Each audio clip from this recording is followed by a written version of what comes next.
Well, Oh, Sue was walking across the street the other day. We go to a little park and we want to see if there's any activity there. yeah, A lot of it's kids too. So it's kind of yeah. hard to tell what's what. But she was thinking, I need some poles for our snow pea, or I guess it's snow peas, the winter ones anyway, the ones you Yep, anyway, to hold them up. yep. And so she went to this place where somebody's always doing something, probably Sass and kids. And she had just been there the day before. And what did she find? Just what she's thinking that she finds about 5 or 6 snap sticks sticking in the top of the stump. Perfect I for love it. I love it. perfect for snow peas. It's, I tell you, this times right now, it's like stuff is just, you have a thought, and then before you know it, boom, that's right there, I know. you Believe know? me. I So, trust me. Obviously we both experienced that a lot. Sue yep, as well. Sue as well. Yeah. yep. All right. Now, It where'd really you is kind of go? magic. Yeah, it definitely, this is just, I mean, awesome times. And it's even like normal, everyday things. You know, Yeah. it's not even, but I mean, like putting that thought out, I need some sticks to do my snow peas. And then there they are. I mean, Yeah. it's awesome. I'm, I'm forever just, I'll say something to Matthew and it's like not even 5 minutes. And there's that piece of information or whatever. Yeah. Even something in my cabinet that wasn't there that I need to do something with is there. Yeah. So yeah, It's incredible how yeah, yeah, and as it happens all the time. So we know there's something definitely going on. It's not yeah. no coincidence involved. Oh no, not at all. Yeah. Hi, Michael. Hello, hello, hello, hello. Hey, I got a tip for you. You ever heard of American Spirit cigarettes? Yep. Oh yeah, They last twice as long as the regular ones, you know. they cost about $7 a pack. My wife, she didn't really smoke, but once in a while she camping or something, or if she goes to the casino, she buys the yellow ones. Why? Are they more expensive than the regular ones? The ones I buy are about $2 a pack. Oh God. Two What? dollars. Where Yeah, are you buying your cigarettes? I bought these online. $2 a pack. They're not a cigarette. They're actually a cigar. Oh, It's a different well, I tax don't. structure for cigars. I haven't smoked for 36 years. Or how long now? 36. No, over 30 years anyway. 32 What, years, and want me to tell you a secret that nobody will ever tell you about cigarettes? they're bad for you. No, yeah, well, that's possible. Depends on what else you got going on. But the flu and colds and flu, the little things that sort of attack you, they attack this thing called nicotine receptors. And if you smoke nicotine, then you will absolutely not get the flu because there's nowhere for the flu to hook onto. So Oh, I haven't had flu in 30 or 40 years. So, I wow. sorry. haven't, let's see, I haven't smoked in 73 and a half years. It's been that long since I had a cigarette. You mean you were smoking when you were just No, a I've never newborn? smoked. I've never smoked. He's joking. No, Yeah. I'm That's not. 73 and a half, 73 years is like, that's her joke of saying she never smoked. Well, Nope. I knew that. I knew that. Never That's why. even smoked a joint in my life. Never Oh my, popped oh my any Lord. kind of pill. Never did any of that. Good Why do you think I'm Lord. this? like Why do you think the Indians call it sacred tobacco? Why do you think they do that? It was because it was a medicine. yes, it was, but man took it and did his thing to it and screwed it up. So, and Well, because they're still smoking peace pipes. yeah, but a lot of times what they're putting in their pipes is a mixture of herbs and other things. And I'm not saying that the sacred plants are bad at all. Uh, they're actually very good when they're used in the correct manner, like ayahuasca. I mean, it's an amazing healer if it's used in a respectful manner. But if it's used just to get high, then you've totally disrespected that plant. I know a Did lot you ever of take ayahuasca? You ever done any of that stuff? no, I could have. I had the opportunity, but I didn't. Ayahuasca, iboga, peyote, santos niños, um, all of those are, and let's see, San the Pedro. santos, the santos niños are mushrooms, and they were something that grandmother Julieta from Oaxaca, Mexico, used in her healing. Iboga, um, ayahuasca, peyote, those were things that other of the 13 grandmothers used in their healing I did San work. Pedro one time. It was pretty much off the chart how amazing it was. Yeah. San Pedro is St. Peter is death, so it's like a death kind of a thing. But you go, yeah, and that with San Pedro, you go up and down at the same time, so you got this really deep, profound connection to the earth, and then this really high, sort of giddy state. Yeah. Never even No, heard of that one. you know, I have and it's my own problem with people using all of the sacred plants in a disrespectful manner because we were given those to be used for healing, and healing comes in all different kinds of ways. It's not just physical; it's emotional and other things as well. Um, I I have worked with elders where you can go to those places without those plants. And I'm not saying that using them in a sacred manner Oh, when we is did our San Pedro, we good. had drummers. They were actually they were drummers that worked on did ceremonies on Miami Beach. So that every Saturday they were out doing it. So these guys were like really good. And this was like a 6 hour deal. So we had a circle and the drummers, and it was pretty profound. Yeah, I'm glad I did it. I mean, I never did ayahuasca though. I got offered once. Yeah, the grandmothers at one of the gatherings, they had just legalized ayahuasca in Oregon for traditional sacred use.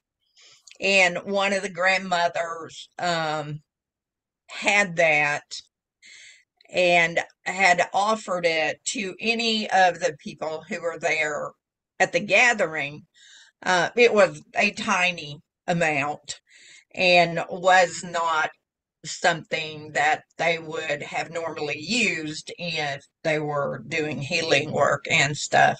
But my body just has such a problem with putting anything in it. So until I know I'm positively supposed to, I don't. So, Air and because water. Huh? yeah, yeah. I Yeah, mean, but the Valium. one thing you said about being around people who are high, like your grandmothers, when you just being in the same room of people who are elevated, whether they're Yeah, spiritually enlightened or have God realization or something, that'll pretty much do it to you. yeah. Yeah. Grandmother Amabambo, who was from Nepal and is the one who channeled Hanuman and Kali, she did a blessing. And I I would think have there was loved to like hear that about Hanuman. That would have about he's my God. 400 people were there at the gathering, and people lined up on that beach. I mean, it was, you know, to get a blessing, and she blessed everyone. I remember she was sitting on the sand, and we walked up and got down on our knees, and we leaned over towards her, and she put her hands on us like that. What was And her name? Amabambo. Amabambo. Was she Hmm. an Indian lady? She's, I think, Nepalese. Huh. She's Because from Nepal. I can't remember exactly where she was born, but she's the one that I saw the day that I had been told the door would be open for me to walk through, and people would, if I chose to, people would ask, "How can you work with that energy?" And I agreed to walk through the door, and who did I meet on the other side? Kashima. He said, "Guess what?" Well, I don't think he said it that way, but uh, so anyway, yeah, it was just amazing, and Well, her, that's a great story. They're talking about this great human step and an evolution or transformation, and then when you get there, who do you meet but somebody you've known all your life? I So, know, but I mean that to me is real. It's not a joke, you know. nope, and it's definitely not, but I had never been asked to talk about them. And, I was always told we didn't talk about them in a public place. We just didn't. I mean, for various reasons. Um, I but think it's yeah, because tribal people talk to the Europeans for 400 years, and if yeah, we didn't get it yet. So it's like, what's the no, point? So yeah. And it's interesting to me. I've talked to elders through the years who they don't tell everything about ceremonies. Yeah, they'll give you an insight to them, but there's something, that they don't tell. And, the reason for that is that those things have been taken and misused. And so that's an important part of that. So we're live now. I was alive It- before live was happening. Hey everybody, my name is Port Cunningham, and I'm here with the world's most handsome man, Frank Oliva Beans. And we are joined with our frequent co-host, Ma Cobbler, sometimes referred to as Arla Colette Williams. Williams. Williams. Okay. Well, you don't have the Williams on there anymore. Yes, you Andy do. left, didn't he? Andy left the nest. I think it's on there. Arla Colette Williams. Yeah. It's me, It ain't Ernest T. So, But you haven't been with Andy for a while. I mean, it's been a while since you've sailed down Moon River, right? yeah, quite a while, actually. So I was going to suggest you, Arla, you suggested we do this show. So why don't you give us a little preamble about what you want to talk about and why you were inspired to do this show? Well, so much is going on now in our world, and I was told that the stone people are coming forward to bring an awful lot of information now. And they're bringing it in several different ways and working with others to bring this information to us. Now, I've always been taught that the stone people carried all the memories of the earth from the beginning. And the beginning is actually called the Precambrian time.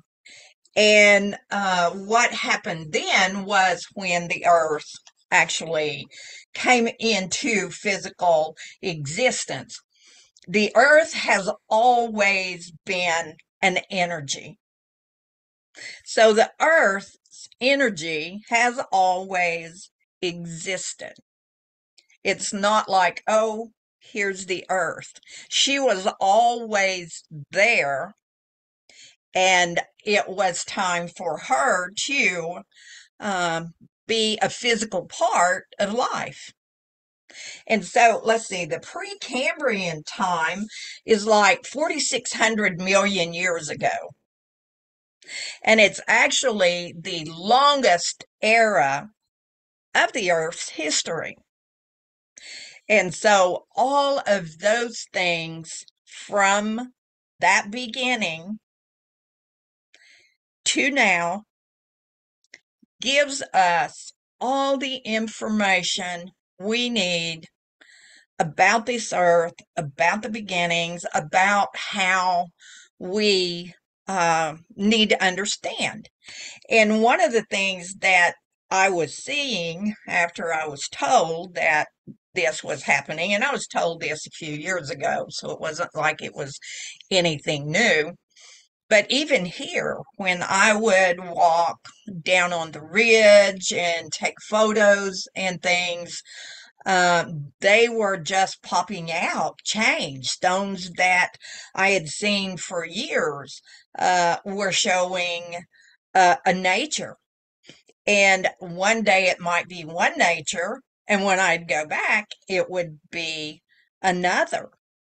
And how this is happening, which is just the coolest thing, is that it's happening through the light.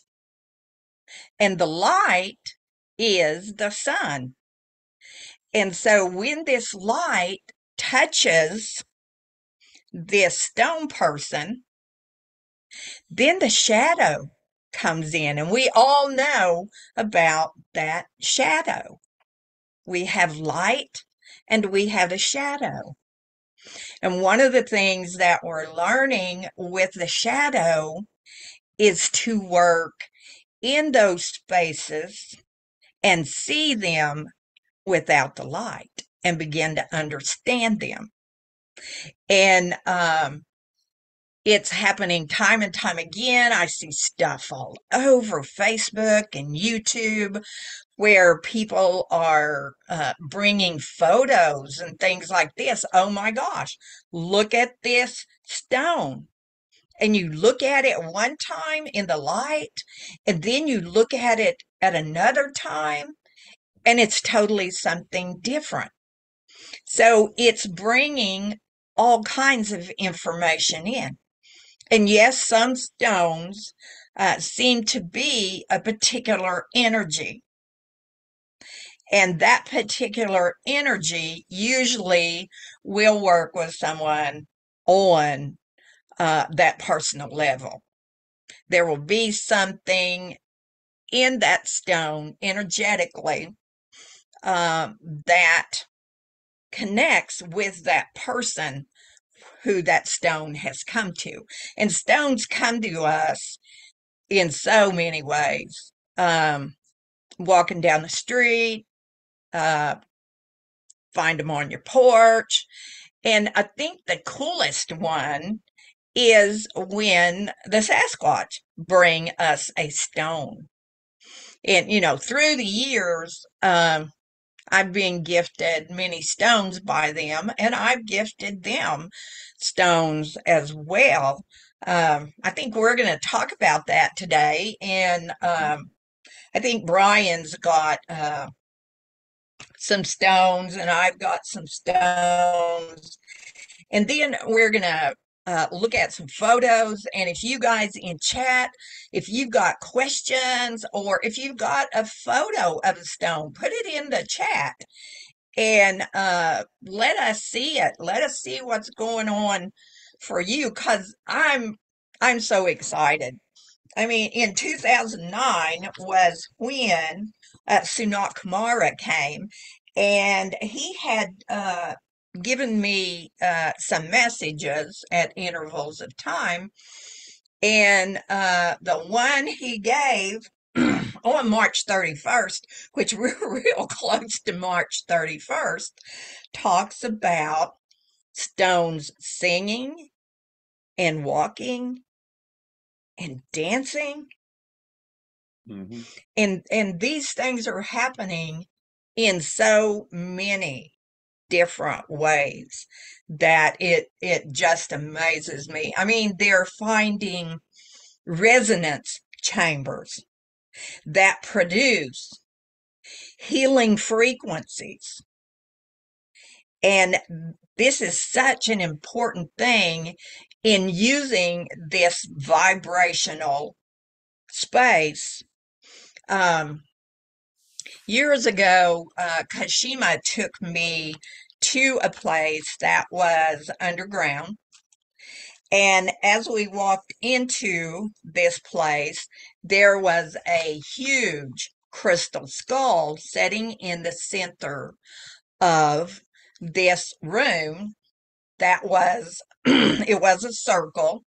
It was all stone. On the perimeter wall of that stone room, all the way around it, were like boxes. And in each of those boxes, there was contained information that might be needed. Now, this crystal skull was huge. It was as tall as I am and sat there in the center. And it had a vibration to it. And of course, me being me, I wanted to walk up and touch it, but I was advised not to do that at that time, so I didn't. But one of the things that I was told about that was that that skull connected in to 13 other skulls around the earth, and that they all connected together through those vibrations. There were 52 other places on the earth that connected into that. Now, those 52 sites are DNA sites,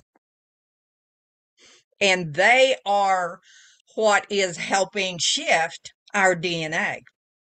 Mhm. And so when we connect within all of that, we begin to get what everybody seems to call downloads. You get this information. And it made me think of the Akashic Records, a place where like the Akashic Records would be kept. But I just felt like it might be attached to that, but maybe a little different.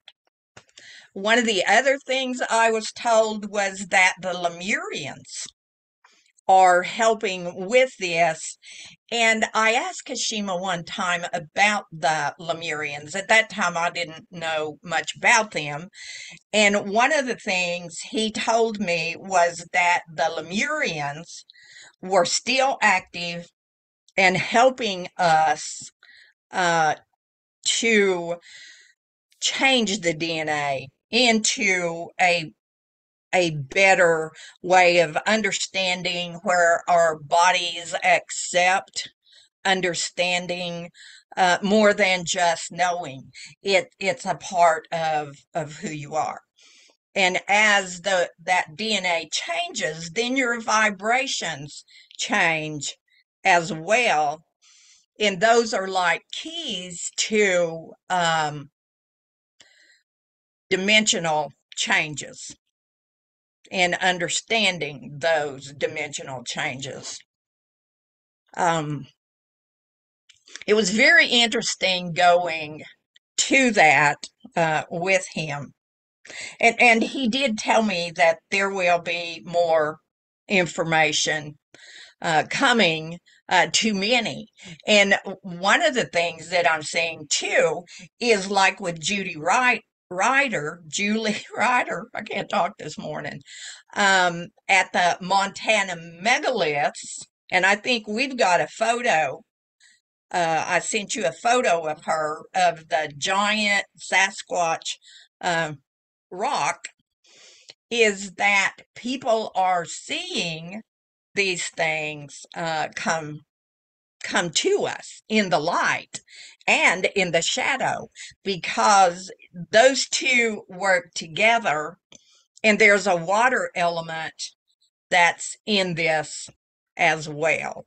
So these are things that are working together. These are our relatives. All of them are relatives. I mean, the waters are relative, the same as the stone people and everything that is a part of this whole universe. And it's just amazing to me. I mean, I sit sometimes and I go, oh my gosh. And then another bit of information comes in and I'm like, oh my gosh. We've got all of these things that are happening. And there at the Montana megaliths, these ancient things are coming back to our sight. Yeah. And, and the one thing we talk a lot about here too is seeing with your heart. And that's what this is about. This is not about your sight eyes, it's about your heart eyes. And yes, you do see it with your sight eyes, but you feel it with your heart eyes. And that's where we have to get in understanding, is see with your heart eyes. That's what brings us to the space that we need to be in. Yeah. I was going to say, I've got a few, the Lemurians buried, or they put information in crystals that they buried, apparently. Yes, they did. And I've got a few of those, and they're powerful. And Yep. And also, this guy here, Yep. is a Lemurian sea crystal, and it's a singing crystal, like you were talking about how some Yep. of them can sing. This one's a singer. That's cool. Yeah, this was gifted to me by my friend Laurel. Laurel, you know who Laurel is, Mr. Yes. Beans. Yeah, I do. And well, if you come out in September, you'll meet her. You'll really love her. I But anyway, oh, yeah. I'm coming, so I may have to walk, or maybe I can twitch my nose and get there. I need to figure that one out. Well, I mean, if Ari told you, he didn't Yeah. invite you. He didn't invite you. He said you're coming. Yes, he did. So I'm trusting that Ari's going to bring me there. Now, I would love to walk in my kitchen and then be there, but I don't know how that would that would work, since I have Yeah. a portal in my kitchen. When I first kind of became aware of the Sasquatch people, and that's be my story for later, but I used to call them the Moo Men. Yes. I call them Yes. Moo Men because when I was having these feelings of these invisible beings, and it was like there's Lemuria here, there's Tibet and Oh, and India, and then it goes down to Australia, and then um, that goes way back to Pangea when the Earth was still small, it was growing. So then you had this split between the Americas and the Pacific, but and that wasn't such a big deal. I mean, you could still go back and forth. So I call that that was a long time ago, but I call them the Moo Men because that's they were they were before Lemuria, but they Mm, were in yep, Lemuria. yep. They were in Lemuria and interacting as normal partners of this earth. They weren't there wasn't a hierarchy or separation Mm-mm. at that time. Nope, nope, there A wasn't. lot of You people know, have and memories of Sasquatch that go back to Lemuria. They just don't really they don't have a place for it yet, but it'll come yeah, to yeah. I know I had a lot of people come to me and say they've told me that they are Moo Man. And, for me, it was like, I can totally understand that. Moo Man, Moo being Lemurian or Lemuria, as some called it, Moo, uh, fit right in. With what I had been taught, I had never called them that.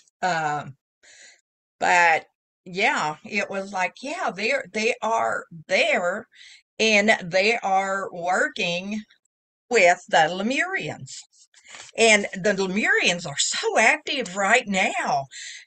I hear so many people talk about like they were a past civilization, but they're not past. They're still here working. And that one thing I do every month on the full moon and the new moon, where I put out that you send energy along the grid, uh, that was done because Kashima asked me, would you do that? Would you help people focus on this positive light of this thing that circles the Earth Mother because it is one of the things that they do. Um, I heard a term the other day about them that they were terrestrial, extraterrestrial. And I thought, Hmm. yeah, that's pretty close. I That's think we pretty all are. close. So, I think So, we all are. so Ma, I wanted to ask you. I got my own. Well, I mean, I got some thoughts on it too, but I wanted your opinion. So, the Sasquatch, you say, gift us rocks. So, how much thought and care isn't actually the right word, but I mean, do they? Do you feel that they select them according to the information, the healing the rock's going to give you? What are the specifics that go into? I mean, and there could be different reasons why they give you them, but what are some of the specific reasons uh, and meanings behind the rocks that the Sasquatch gift us? well, it would definitely be something that you needed. I mean, they already know what it is we need, or, if there's something we need to learn.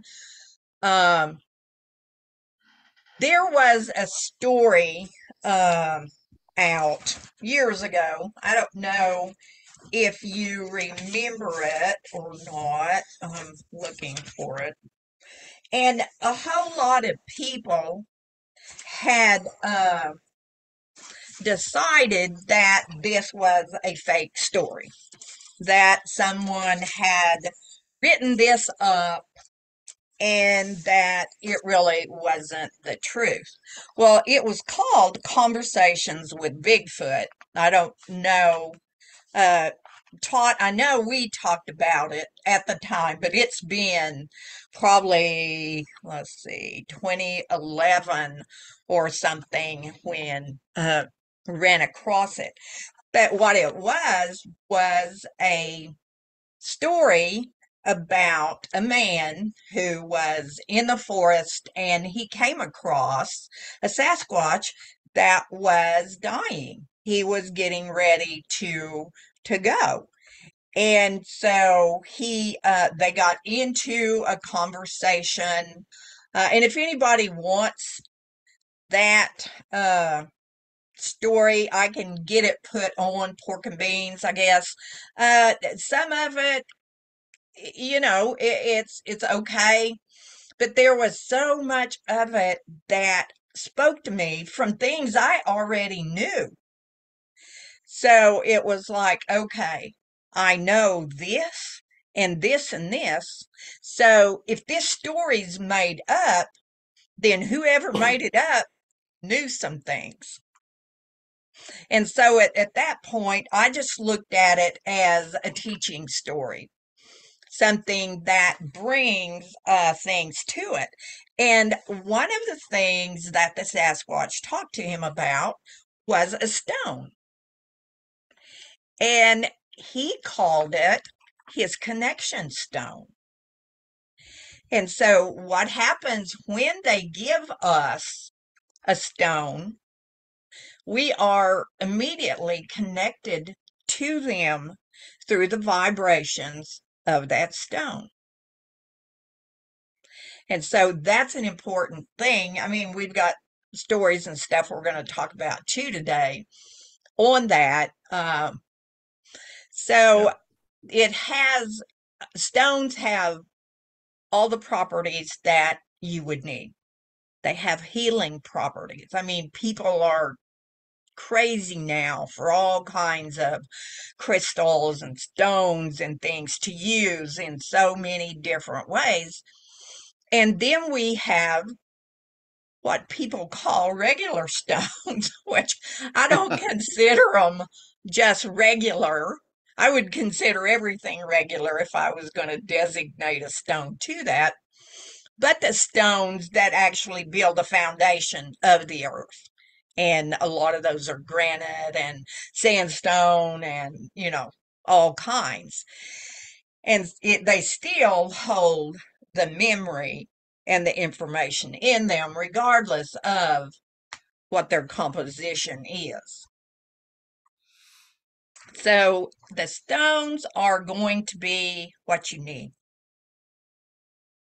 Yeah. And you know that when you're given a stone by them, it's just something so special to you. Absolutely. Because that gift has so much more than just, I was gifted a pretty stone, or I was gifted a stone that looks like this, or I was gifted a stone that's kind of cool. This is more important. It's a connection that you make with them all the way back to what's called your primal seed. And your primal seed is something that Kashima talked about, which is your seed at the birth point, which is what's happened to you since you've been on this earth, when you came to this earth. And that primal seed can be used to go back to your primal seed. Any part of that journey can be accessed through that. And that was a workshop I used to teach, connecting to your primal seed, which if you had blockages or whatever, you could purpose with that stone to go back to a period if you brought something with you that you didn't learn at some point, or you needed to clear out, or you just needed to have some kind of verification. You could take that and travel back to that time, because at that time you were connected to the stone people. And so, but you can also go forward with it as well. So it's like this key that opens up that path, and you go to where you need to go on that to find the information that is in your record. So there's a lot more going on than, oh, what a cool stone. I think you just gave me an answer I've been looking for with one of my gift stones. And you'll see what I'm talking about when we look at it. When I give, I'm going to tell the whole story because it's pretty cool. But I think I just got an answer. As a matter of fact, I can feel it. Yeah, I'm getting the energy now, so that's pretty cool. I'll bring it up when I show you the stone. But cool. Yeah. So Ashley said she might make it on. So I'm gonna try to hold back on her Oh, story. awesome. That would She be might. awesome. She said she might be able to, but then she hasn't asked me since. So Yeah. I'm not so Well, sure. we'll wait to do her story and stuff. I printed it off so that I could read it. But it was one of those oh my gosh, my whole body is vibrating kinds of things that happens when you least expect it. And that's one of the coolest things is I'm not expecting anything and then wow, look at this.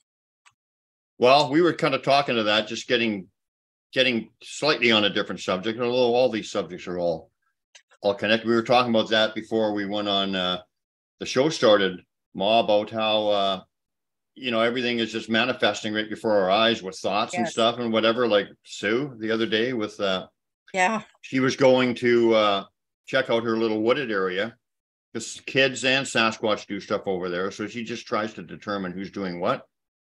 And we have some snow pea plants, right? And they need the big sticks to hold them up on, right? Yep. So just as she's walking into the forest there, she's saying, I really need to get some sticks for my snow peas. And she walked up to the right up to the stump where stuff goes on all the time. And like I said, some of it's children because the kids see stuff and they do stuff and it's like a interaction between them. But whatever. So she walks up to the stump and there's about 5 or 6 little snapped sticks sticking in the top of the stump that are just perfect, as to support those snow peas. So, and I mean, you were saying that too, like this kind of stuff happens. It's just Yes. happening all the time. Yeah. Yeah. It's that thing of everything connecting together and vibrationally. It's almost like you make out your list, and Yeah. these are the things that you're going to go get. But you make this list out with one thing at a time. And so in your self, you're thinking, which is what she did, I need these. I need some sticks. Now she's not saying, universe, would you provide me some sticks, please? She's just saying, I need some sticks. Yeah. And those things bring us to that pure intent of thought. And pure intent of thought is what manifests. I've seen that so many times in my life where I just have said something, not really asking anyone outright for it, telling the universe, I need this or I need that, but it just coming. Yeah. And it is that pure intent thought. Yeah. And so it just, boom, it's there. And I see it everywhere. I see people talking all the time. I need something in my kitchen. I'm gonna make something, and I think I have everything. And I go in there, and I'll be rummaging through the cabinet, and Matthew might say, "What are you doing?" And I'll say, "Well, I really needed some whatever to do this dish, and I really love this dish." And then boom, I find it in my cabinet. And a lot of people would go, "Oh, yeah." Well, you know what? It happens. It definitely happens. No doubt. No doubt. And more and more and more. Yeah. It seems like it's really happening in these times. Hey, Rockatone. Oh, you got any rock stories? Yeah, well, I mean, a lot. Yeah. Like Arla was saying, like, it's special when they gift it to you, but I've been gifted so many. I don't know. I don't even know where to begin, but I gift them back and forth too. So I don't know. Yep. I got one today, so I could talk about that, I guess. I was talking about how, for when I, in the very beginning, when I had trouble, like kind of connecting to them and knowing where they were and if they were around and which way to go, they would leave me these white rocks like Hansel and Gretel, and like like a breadcrumb trail.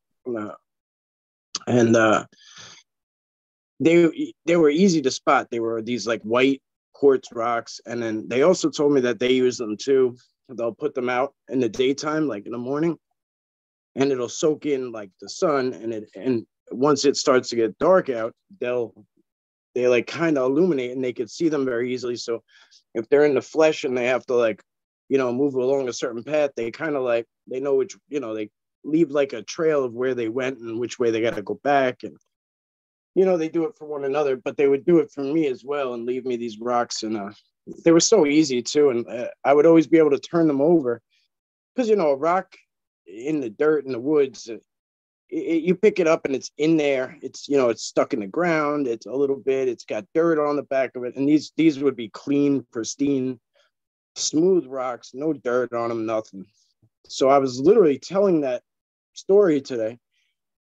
And I come up the hill and around the bend, maybe, 50 yards away, and there's this huge one, boop, just sitting right there, just like I just described, like almost like I got your back. Like, here's one. Like, here's an example. Like, here. And I already knew. I flipped it over, and it hadn't been there more than a few minutes, And then I said, let me just double check this because it was warm and it was cold out this morning. It was like 40, it wasn't even 50 degrees this morning. When I went out, I got in the woods before 5 a.m. So it was chilly.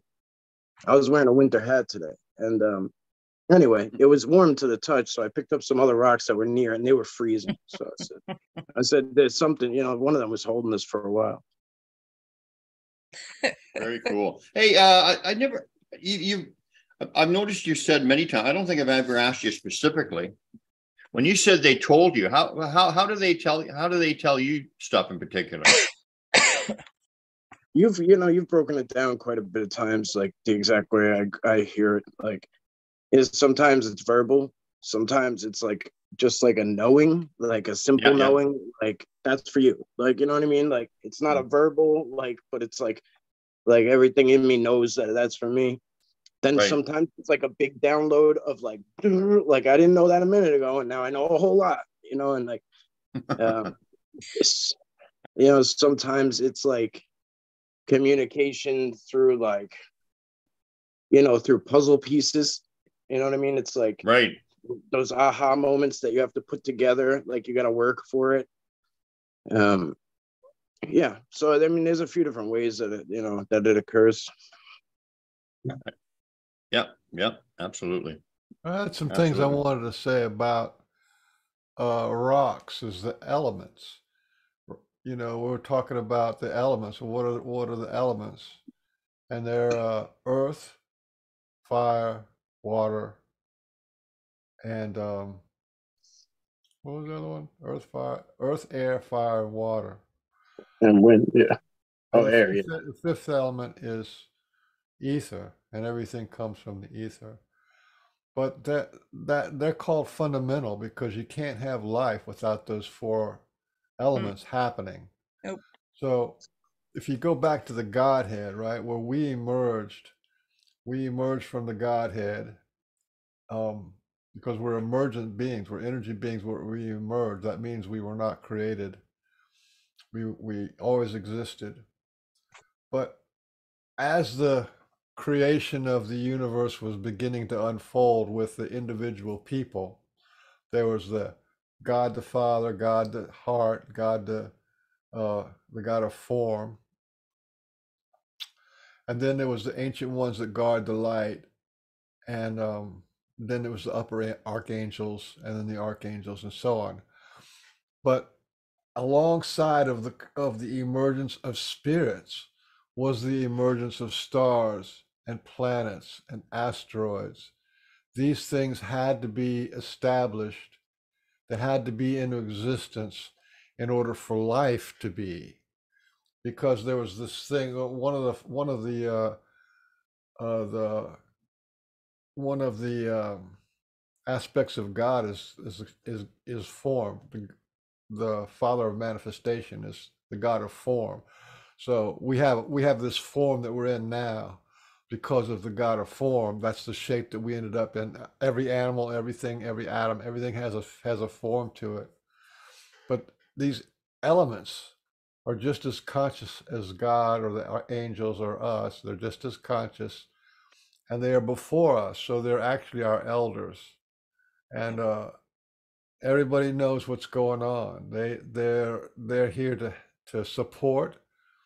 Gravity is like a form of love from Mother Earth. It just holds us to the planet, and everything is conscious. So there's stories of the Lady of the Lake, right? That's the and of the Poseidon is the god of the water, and all these things. Every single one of them has deities and has aspects of themselves.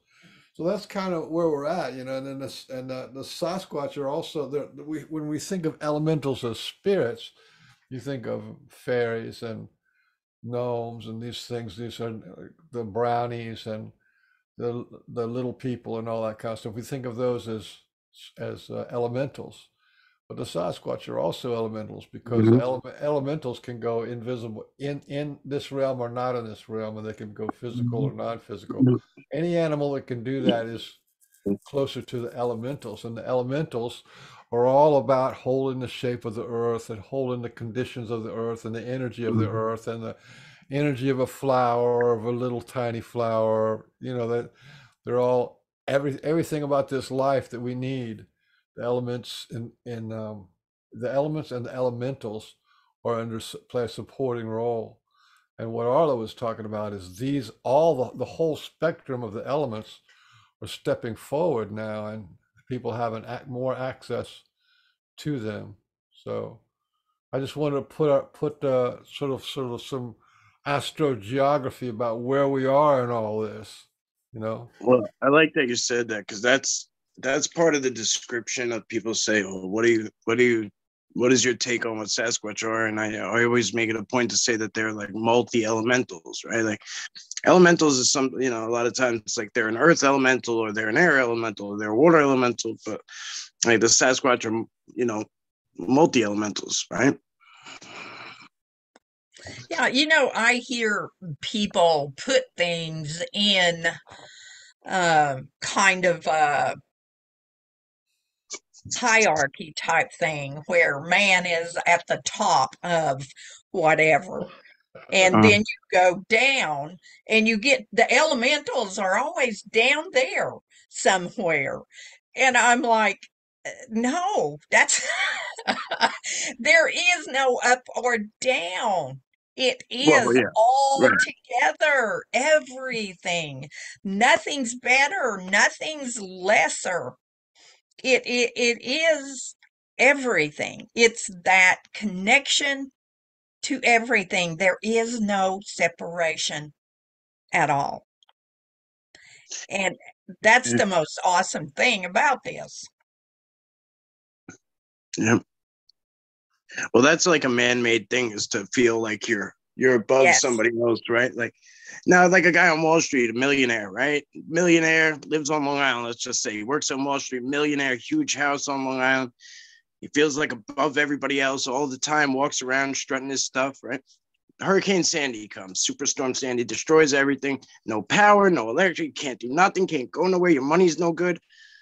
Can't get gas, can't get nothing. What do you do now? Now you got no skills except Wall Street, right? Now you put yourself down. So if you just operate on an even keel and just treat everybody as an equal and see that everyone has their own God-given gifts and everybody has something to bring to the table and we all work together and you're right though, Sasquatch the same way. They don't view a rock different than a deer, different than a human, different than a tree. It's all the same. Everything has its purpose and It's all Yeah, family.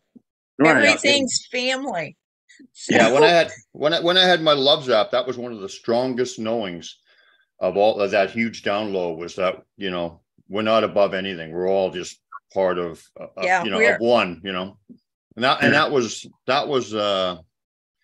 that was beautiful realization. That's, I guess, it's man's ego to make us think that we're divided and that we're better than. But and whatever. But yeah, that's definitely not the case. No, it definitely isn't. And, I see that so much more now that people are coming to understand that, everything. I've always talked to everything, and everything has energy, regardless of what it is. I mean, a steel beam still has energy. Nothing Yeah, on this planet or wherever doesn't have some kind of vibration, because everything's vibrating all at the same yeah. time. Like I'm Sue's glad you Fern said that. story. Hold on a second. Like Sue's Fern story, where she was greeting the ferns and shaking their fawns or whatever, and then right below her on the path was and she was saying hello to them. Then right on the path, right as she's doing that, right below her feet was a big hello sketched into the dirt. Like that just talks about the connection. Like, I mean, how much more obvious can you get? What were you saying, Beans? I was saying, I'm glad you said that thing about the steel beam. Uh, the steel's made out of dirt. It's made out of rock. You know Yep. what I mean? All the metals that we think are Yep. so precious, glass and metals and all these kind of things, Amazing. they're all made out of rock. You know what I Yep. mean? Aluminum's made out of rock. Yep. And our electric grid is made out of rock and aluminum and copper. Yep. And It takes it all. each one of those things, no matter what form they are, they can talk to you. Yep. Yeah. It's They possible disguise to it talk. as man-made technology, but it all has a natural base, in the end. Like, You could take 1,000 stones and make a house, and you could talk to each individual stone, or you could talk to the whole house. That's the Hmm. fabulous thing. You could talk to a rock on the side of a mountain, or you could talk to the whole mountain. Yep. It's interesting that way, and from that you can actually talk to the whole earth. A lot of people do. Yep. When I was staying with Sue back in 2013, we spent so much time in the Mount Hood National Forest, and they're close to Mount Hood. And I just felt such love there.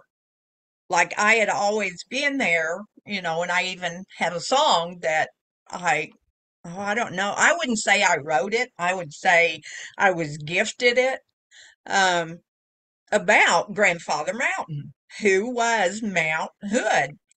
And I said, "You're my mountain." Now that doesn't mean that it's not everybody's mountain either, but there was such a connection, to that mountain, to that grandfather that was there. So And what are you saying? You're from the hood? probably at one time or another, I'm quite sure. But it works the same with a tiny tiny stone that gets in your shoe or something, and you stop and you take your shoe off and you go, "Boy, did you want my attention?" You got in my shoe somehow, and you were going to be hurt. So there's something from that too, and it's just in acknowledging all of this that we totally connect with it.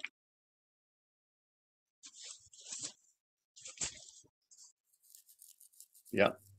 Seems that every time I mute, there's an awkward silence. Like when I want to talk, I have to barge in there. When I don't want to talk and I'm doing something, it goes silent. Then I have to panic, rush back. Silence is good. I like silence. Yeah, Silence is golden. Remember that one? sometimes. Yeah, we sing real quick so we don't get rid of that silence. Yeah. Hey, we haven't sang any songs today. We better do that near the end of the show, Mr. Beans, I think. Seeking a higher love. Keep me up higher, love. Whoa. Whoa. Oh my goodness. I want to read that Sanat Kumara, this one.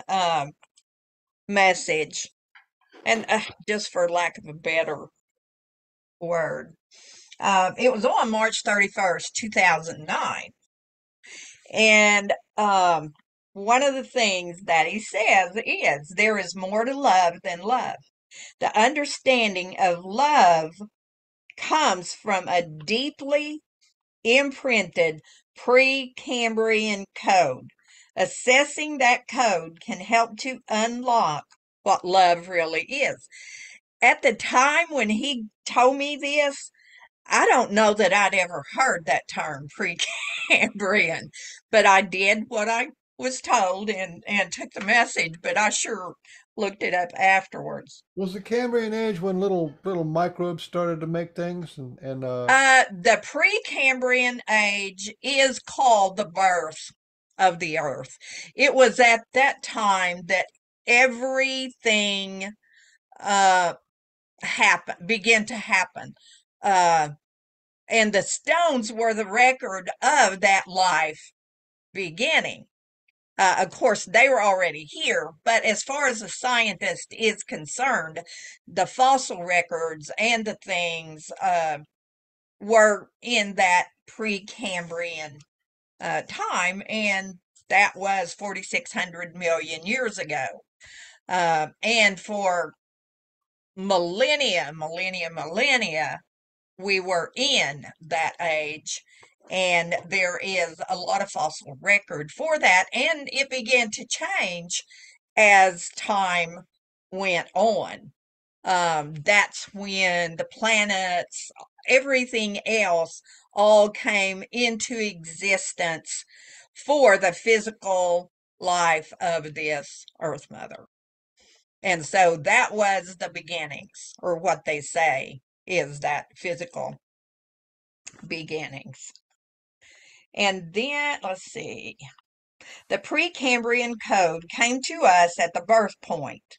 It brought forth where each of us come from and to where we will all return.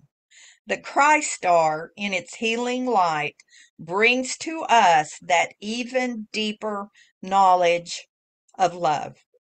Each of you give understanding. That is a good step towards understanding love. The grandmother's correlation to this is to show the way to the understanding of love and what the grandmothers do, which is not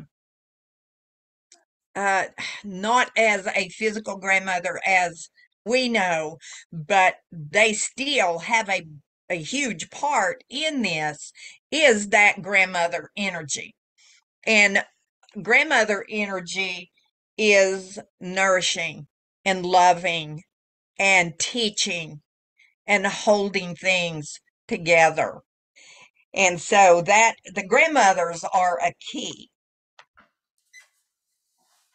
Okay, if you ask, how will I know this understanding? You know you already have the understanding. And then he said, stop now. He said, feel it, taste it, hear it, and smell it.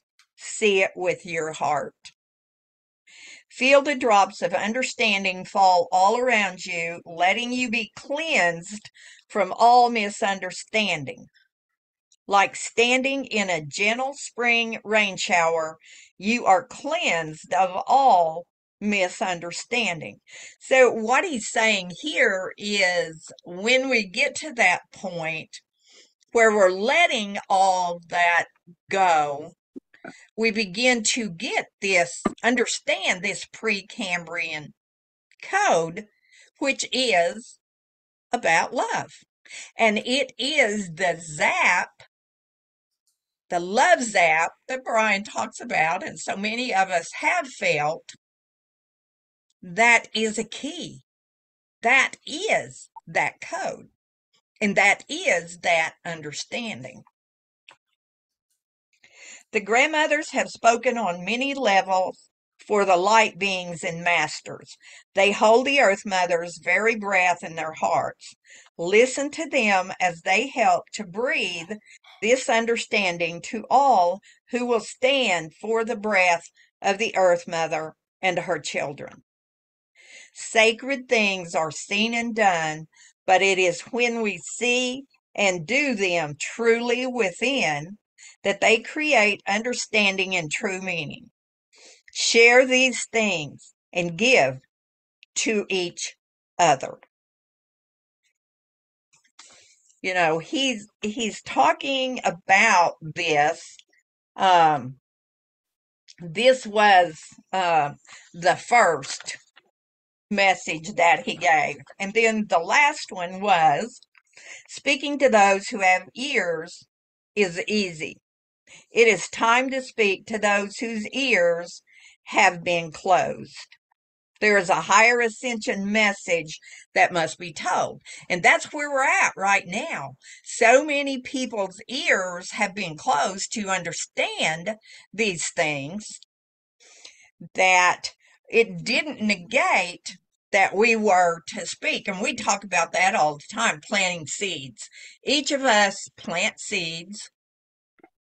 We don't know if those seeds will grow. But for sure, you know, we know that we are supposed to plant them. And then he says there is a higher ascension message that must be told. Energies will no longer be subtle. They will shake us as we go about telling the stories that were given in Precambrian times. And so he's talking about that, you know, it's time to talk about this. We're not going to be subtle about it. We're going to put it out there for people to see. And when that happens, people go, oh yeah, I know this. And so we all begin to share all of this Precambrian information. And he says, if I tell you the purpose of work would be easy, I would not be completely telling you of the value. These Precambrian helpers are silent to those who have busy ears. And I love that reference, busy ears. I'm hearing this, I'm hearing that, I'm taking in this, I'm taking in that, because there is so much stuff being shared out there. Some that doesn't resonate with you, some that does. And so what you do is you find out, you listen with your heart, let your ears go, and your heart tells you what you are energetically compatible with. Okay. Arla, did you receive these messages personally? Yes, I did. Okay. All right. Thank you. Yep. And they came from Sanat Kumara. You Gotcha. can look him up. You know, that's one of the reasons why, sorry for interrupting you, but that's one of the reasons why, and I know everyone's on their own path and their own comfort level or whatever, but that is the reason why I really stress it. It's so important to share this stuff. Yeah. If you possibly can, it's so important to talk about it for the exact reason that you were talking about, Arla. Yeah. Yeah, we have to. Okay, then he says, those of you who are ready and have been ready are hearing the ring of singing. When the singing calls, we must walk inside the singing. The singing is vibrations, vibrational singing. And when we walk into this circle of this, and we understand that, things begin to happen for us. And Todd, I'm lit up over here. So, Yeah, I hear you. Okay, we will see stones begin to walk and then begin to dance and then begin to sing. Join them as they pull you into the womb of life. Here, all understandings are connected as if a web of energy was flowing throughout the 13 points of initiation. In order to connect these points, we have to be willing to stand in their space to receive the understanding message. And um, let's see. Okay. Rains will come in the form of crystals dropped from the heavens. These are gifts from the sister universes that exist as sure as breath. The ancestor grandmothers are working with many worlds. On the surface, they teach us love and understanding, but at the core, they teach us wholeness. Be aware of what we have set out to do. Many things will take your minds away from the heart. Pour yourself back into the heart, which is the womb of understanding. Beautiful. You know, when he gave me, and that's not all the messages, but when he gave me those, he told me that I would understand those messages better at a later time. And so I've gone back through the years and read them, and it's like I'm literally seeing things open up for so many people. I mean, the resonance chambers in some of these megaliths and things that are being found now are just amazing. And it is one of the things that there are healing places. They are places where certain frequencies bring about different things that would connect physically with your body, that would connect with your heart, that would connect with your emotional, everything that we need as humans is within those resonance chambers. And that's on my list. I want to go and be in a resonance chamber.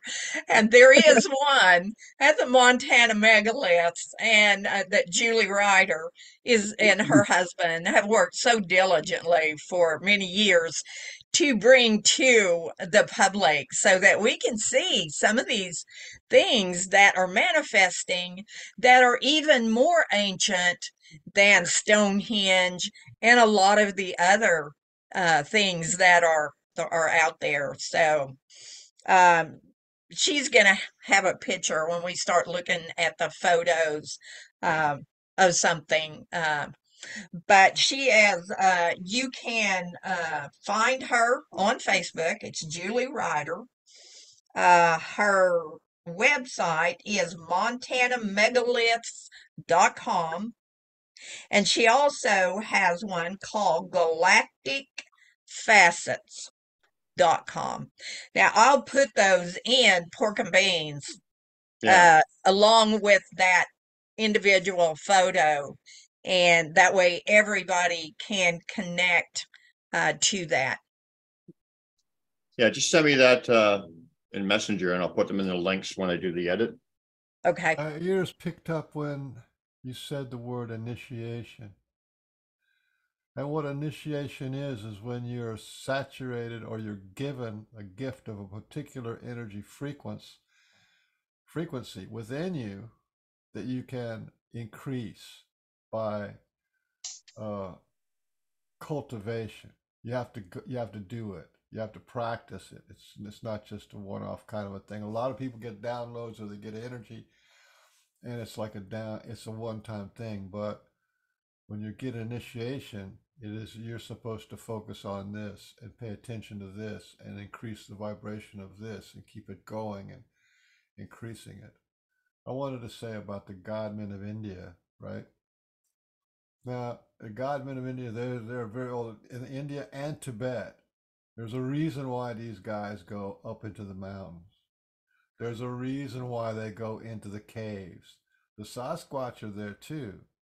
So whenever you get an enlightened man or a lineage of enlightened gurus, they always come from one man who goes up to the mountain or goes into the cave, and he goes in there to die. He's like, I'm either going to get God realization or I'm going to die. That's the attitude that you have. It's like all or nothing. And then either the Sasquatch or the angels or somebody comes in and helps this poor guy out and lifts him up. And then he goes out and teaches to the masses. But that's not the only thing is when you, and because there's, to go into a cave, you're surrounded by stone. You know what I mean? And the shamans in America, the American shamans, they go out for a shamanic journey. They go out to find their spirit animal or to get connected to the elements. They go find a stone on the mountain and they sit there. And they sit there with the intent that they're either going to get their message or they're going to die.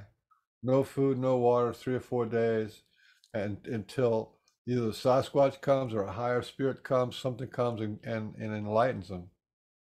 And this has been going on for a very long time. You know, there's a god Shiva. Everybody's heard of the Lord Shiva. Well, Shiva has his own mountain. There's a mountain where Shiva lives. And I'm just trying to bring in the connection between the rock and the holy man. You know, between the holy men who receive initiation and then they give initiation. You know what I'm saying? These are the god men of India and are the highest humans pretty much. Although I think there's some shamans in the history of the American Indians who were way up there. It's the same thing with the star people. If you they will come if you want that, you know, so it's all connected. I just want to throw that out there that we're not talking about you know, witches, which is just like playing around with herbs. That's not what it's about. It's about connecting to this primal vibrational energy. Yep. And in terms of the resonance chamber, I want to remind everybody to go into a resonance chamber surrounded by stone and then vibrate your energy. Yep. You have this resonance chamber inside you surrounded by your bones of your ribs. Yep. And that resonance chamber right there, if you can get that vibration frequency going good, then you are the one who goes and fills the resonance chamber Yes. with Yep. your vibration. Yep. And then anybody else can see it. Anybody else can feel it. If you went into one of these holy caves or you went into one of these resonance chambers and somebody's already filled it with energy, you will get the buzz. There's no question about it. Yep. Or you'll be the buzz. That's the thing. Yeah. Yep. It's amazing how it's like that vibration that comes out from that heart space or that space that sends that energy out, then goes out and, like you said, feels that space. So it's like kind of like I'm standing here in this space and I am sending out all the love and the vibrations that are coming from me in that heart space, and they go out and they feel that, and then that chamber, the stone that's in there, reciprocates. They in turn send And me, amplifies. yes, send that back to me. I just thought, you know what, if I went in there and I did a love zap, I'd probably explode into particles that were going everywhere and just going out like little love bombs. Okay, let me out here. Let me go over here and let me go over here. And I just get so excited thinking how close we are to this knowing that Kashima had talked about and others have talked about, masters and teachers and all from everywhere who have been bringing this to us literally from the beginning. Yeah, we're joined by Reba McManus. She's got a rock story she wants to share. Hey! If she can get her microphone going. She's got no sound right now. Can you get your sound going, Reba, and we'll bring that picture up.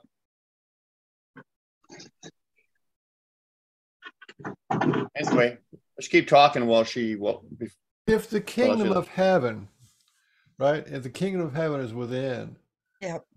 the door to the kingdom of heaven is your heart, Yes. and your ribs are the gate in front of that Yep. door. Just understand that it's within you, and that's kind of really where we're going. If you're within, if you go within that energy, then you're in the same energy of the rock, of the sky, of the sun, Yep. of the moon. You're in that because the energy is the same. There's only one Yes. energy, really. Yep.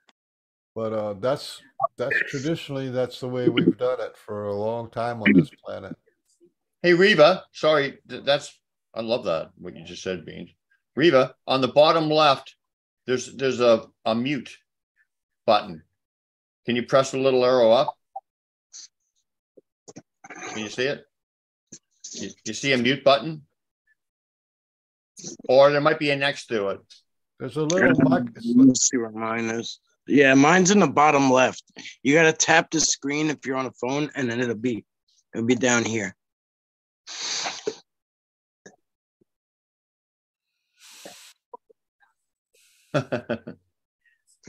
I like that, man. The ribs are the gateway, or Yeah. that's Wow. that's a great way of saying it. That's an awesome mental image to think of that heart and then your ribs just opening that up. That's just cool. I love that thing. Arla, you got a question. You got a question in chat, Arla, from Jen Cruz from She Squatchers. She Squatchers, right? Yeah.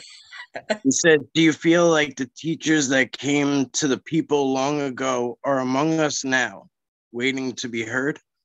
Oh yes, they're and the interesting thing is so many teachers have always been right here with us, but we had busy ears.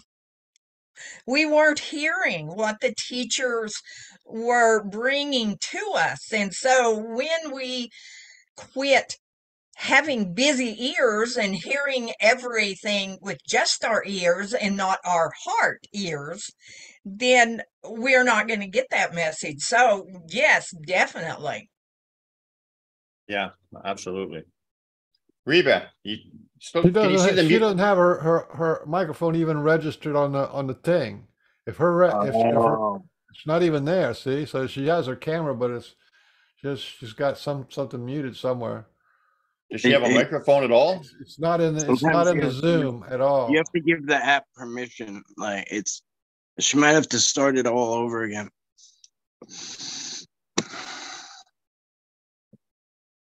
I got the picture all ready to go. We just got to get your voice coming through. We had Reva on once before. Maybe she'll take some cellular memory of how to get back.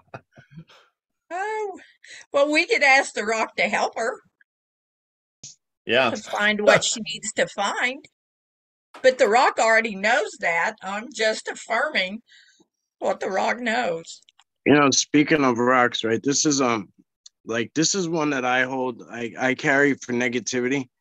I had it on a necklace, but it broke, so it don't matter. But this is one that I carry for negativity, keep stuff away from me. But this is one that I was gifted, and when I bring people out, that's cool. When I bring, I don't know what it is, to be honest with you, but when I bring people out, I'm supposed to give this to them while we're out.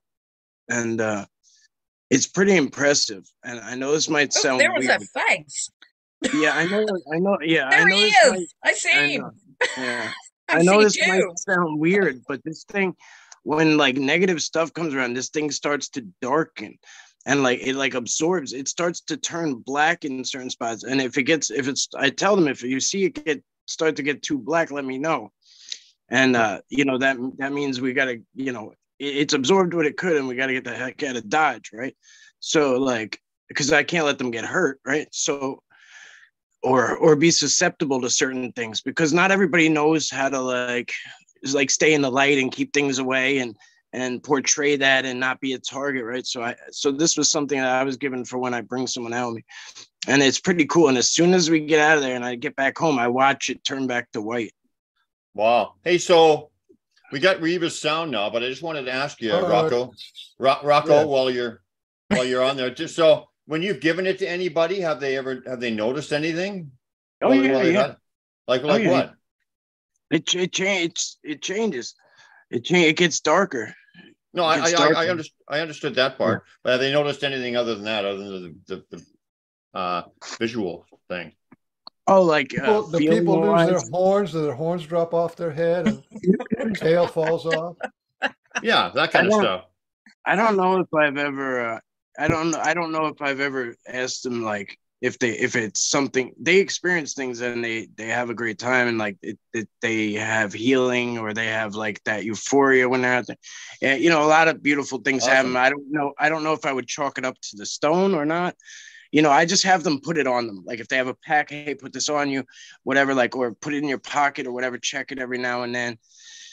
You know, for the most part, I just put it on them as like a protection piece. Like I just want to, I place it on their persons. You know what I mean? Ask Yeah, them yeah. to pay attention to if the stone, they feel like the stone is doing anything, or if it's giving them a message or whatever. Just Right. ask them what their perception is of that stone being with them.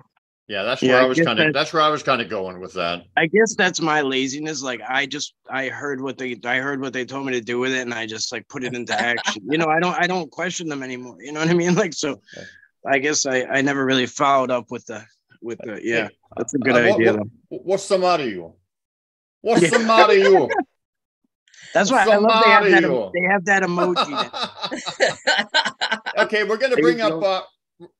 Reva's picture, and she's gonna share this with us. And by the way, Reva, you're welcome to stick around and comment or contribute or whatever after this too. So we'll bring your picture up here. Okay. How you doing today? I'm doing good. Can you hear me okay? Yeah, we can. Oh boy, you Yes, got an sir. accent just as strong as Ma. All right.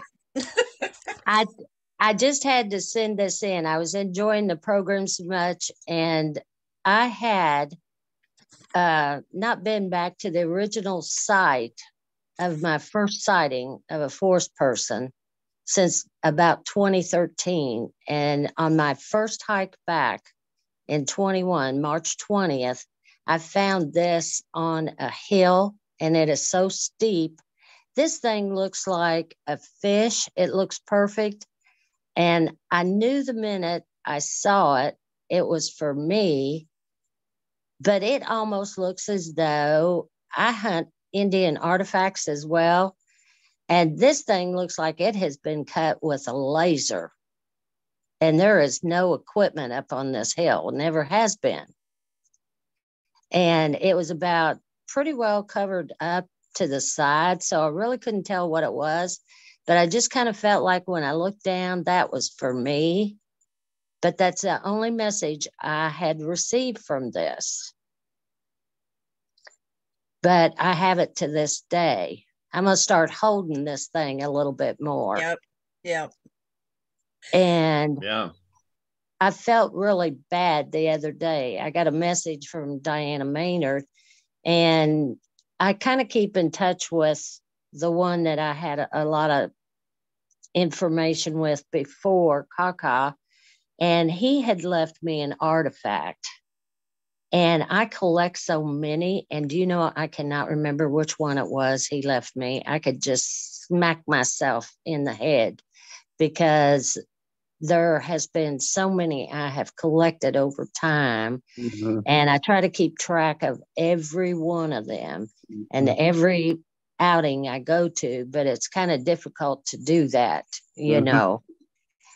But I don't want to insult him and, you know, send a message telepathy wise that, you know, I can't remember which one it is. But I have been gifted a lot of stones from them over time, from different ones. But this was really special because I had wondered the whole morning I was out there hiking around at the first site. I had seen this one, where it was, you know, and if they were still there, and they were still there, a little older, but still there. Mm-hmm. How big is this rock? It's a good foot long, and I measured it. It's about 1.5 inches from top to bottom.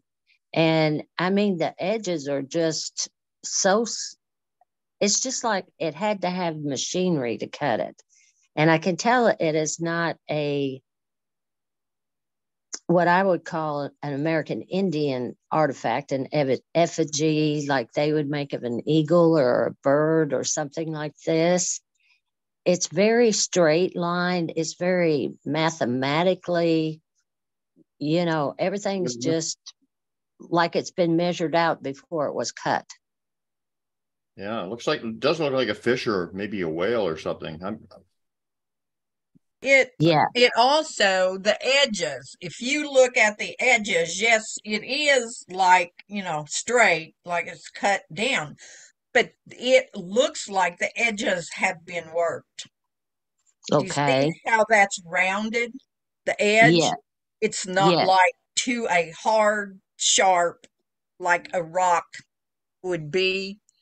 It looks like those edges have been worked, and to me, I can't tell, but it looks like that front has, and then that top goes across all the way to the fin.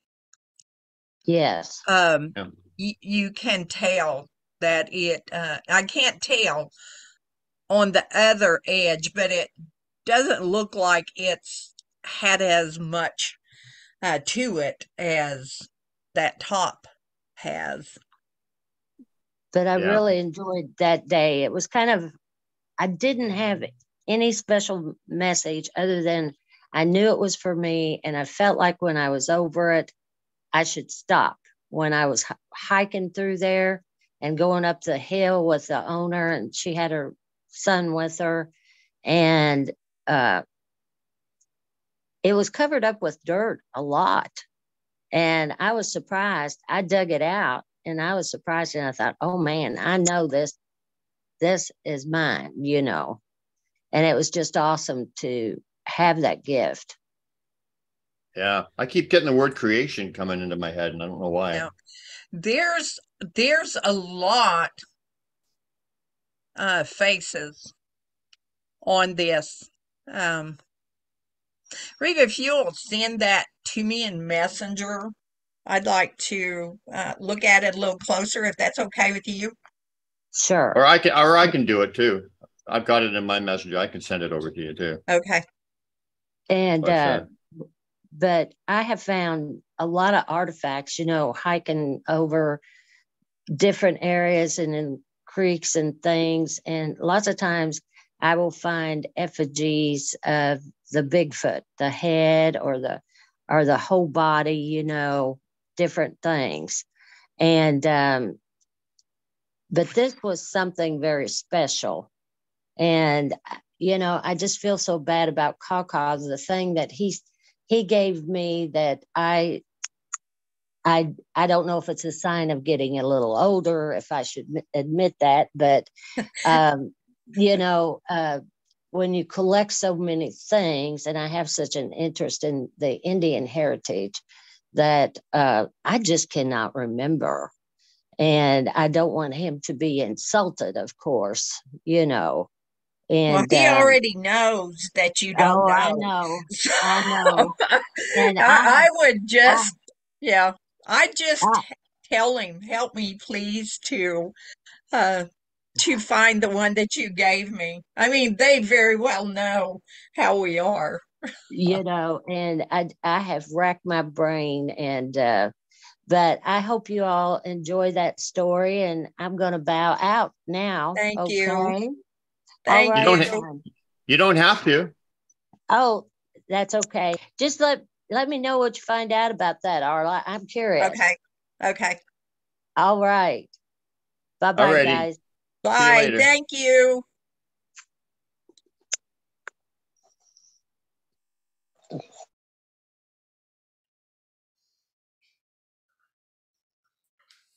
There. I just love that. Oh my goodness. Yeah. Uh-oh. I removed her because to give her help her along, and now it says I have to report her. No, you did all right. I'm not going to report you. You did fine. It's Tot's fault. Okay, so I'm going to. Oh, don't report. Okay.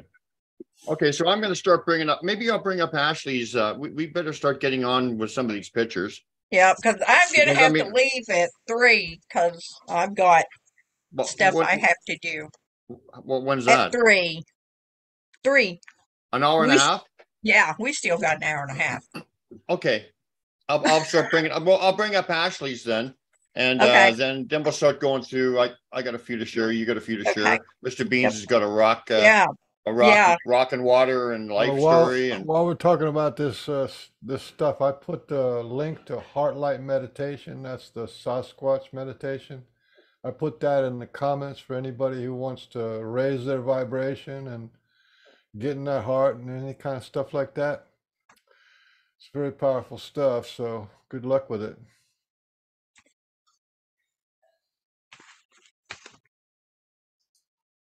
Also, Heartlight Meditation, if you're going to go camping, like for the sheep squatchers and people like that, it's a really good thing to practice Heartlight Meditation while you're out camping, because the Sasquatch say when you're in your heart and you're vibrating from your heart, they can see you. You know what I mean? So, I mean, out of Yep. all the possibilities of what's going on in the world, they will see you. They can feel you. So that's kind of a good thing for people who are checking out the Sasquatch in the field. Okay. Okay. Have you got the picture, Tot, of the footprint? She should have sent you another photo, did she? Unmute yourself, son. So I said, introduce yourselves there, sonny boy. "Oh, sonny boy, the pipes are Oh, calling." I yeah. think she might have, but but you know, like I didn't know the story behind it, so I thought, well, why is she Okay. sending me a foot? Why is she sending me a footprint? Okay. So let me see if I can find that, and then you Okay. guys talk amongst yourselves. What is this? What is this rock here about? Does anybody know? It's a stone that Ashley Stennett found. It was actually inside a footprint. It was left for Ashley. And she had, I think, 3 photos of it. She has one of the footprint, and then there's some that are close up. One way it has a Sasquatch on it. It has a heart on it, and it was just a super connection for her from them. I mean, it was like that signature footprint. Well, this is who left it. Here's this stone. So that, I mean, she was like, she was so excited to have been gifted that, because she was literally led to stop and go to that place where this was. Um, which, is one of those cool things when we're just in that space and we get these directions of we need to go here or we need to go there, then we've been directed because there is something there that we need to see. Like when Grandfather Rock Skull hollered at me when I was down on the Mountain Fork River, and then Two Bells, who called to me out in the middle of the trees. So if we listen, if we don't have busy ears, we're going to hear a lot of stuff that we really need to be hearing. And I think that's really cool. I mean, are you finding it, Tot? He's trying.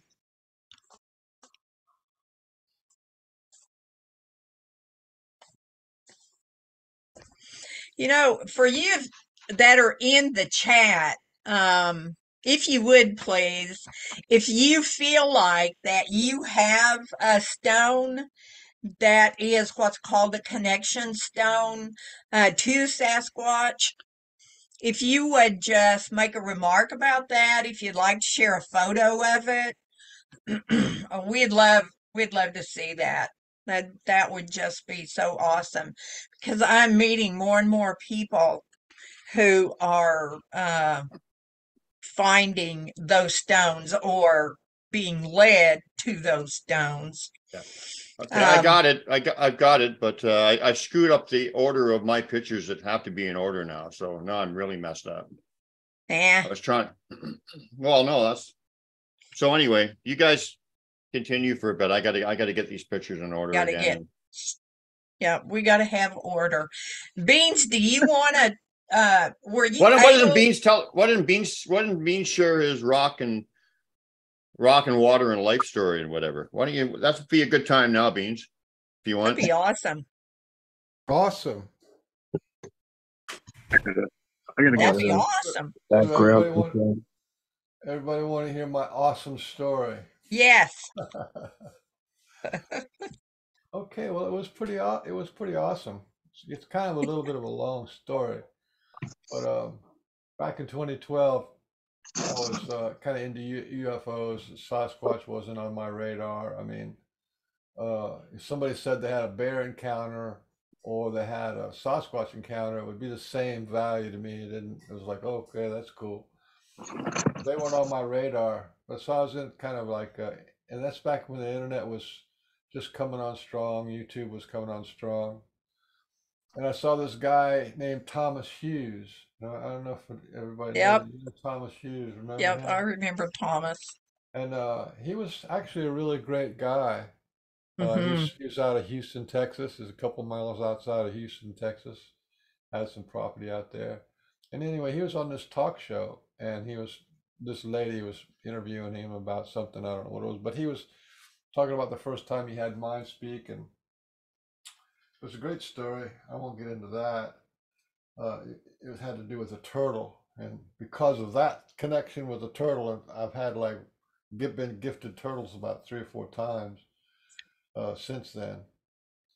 But at the end of his talk, right, he's like, "Well, and Sasquatch said, gifted me a turtle." Da, da, da. Then he was talking about coming back into his house, and when he came back into his house, he turned to his right there, and he started addressing a bush.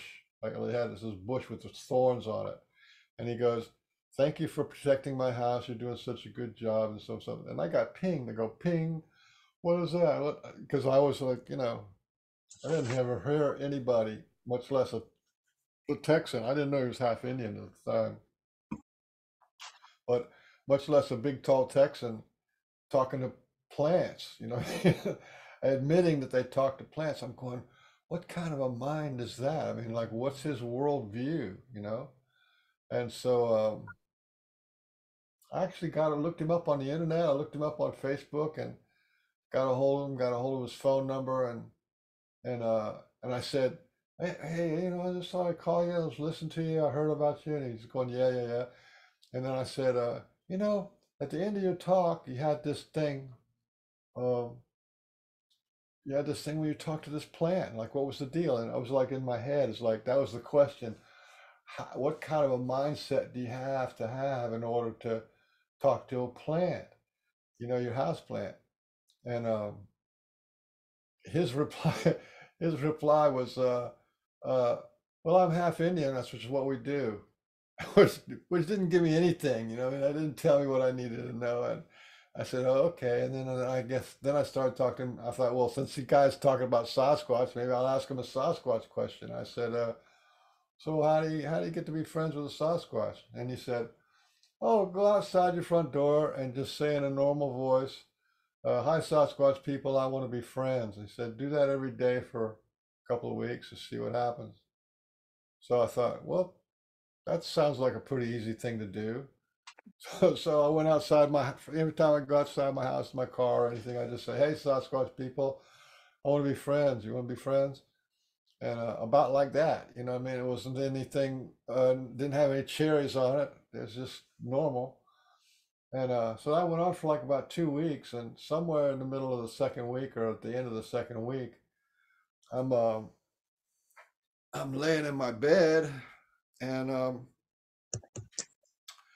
just about to go into a deep sleep. And these two Mexican guys, right? These two Mexican guys, they were little shorties. They were like maybe 5'4", 5'5", um, and they were dressed um, like cowboys. They had a cowboy hat on, cowboy shirt.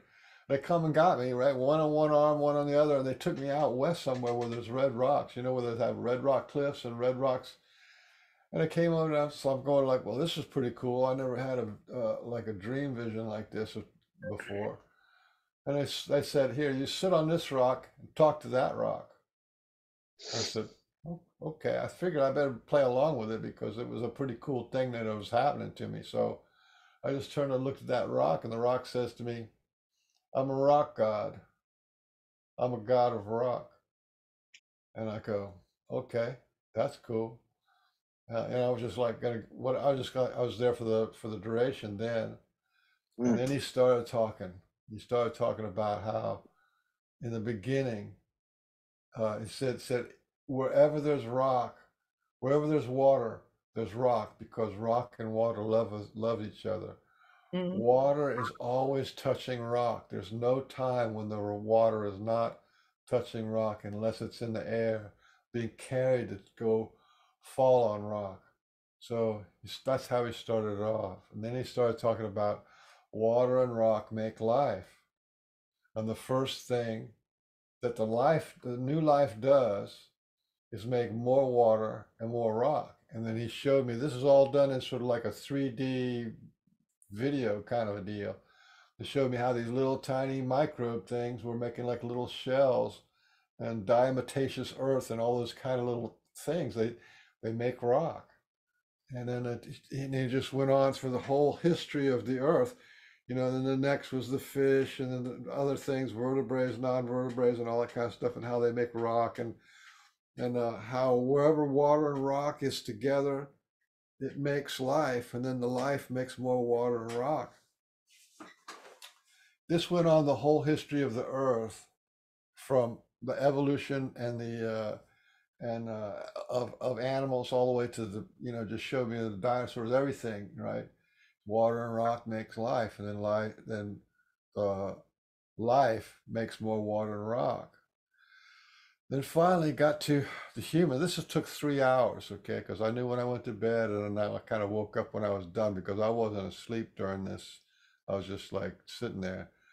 I didn't feel like I was in my bed. I felt like I was sitting on the rock. I could feel the rock on my butt. I could feel the little bit of temperature in the air. And um, then at the end, he started talking about human beings. He said, you know, and then we made human beings, and water and rock make life. And first thing that life does is make more water and rock. He said, in us, the rock is our bones.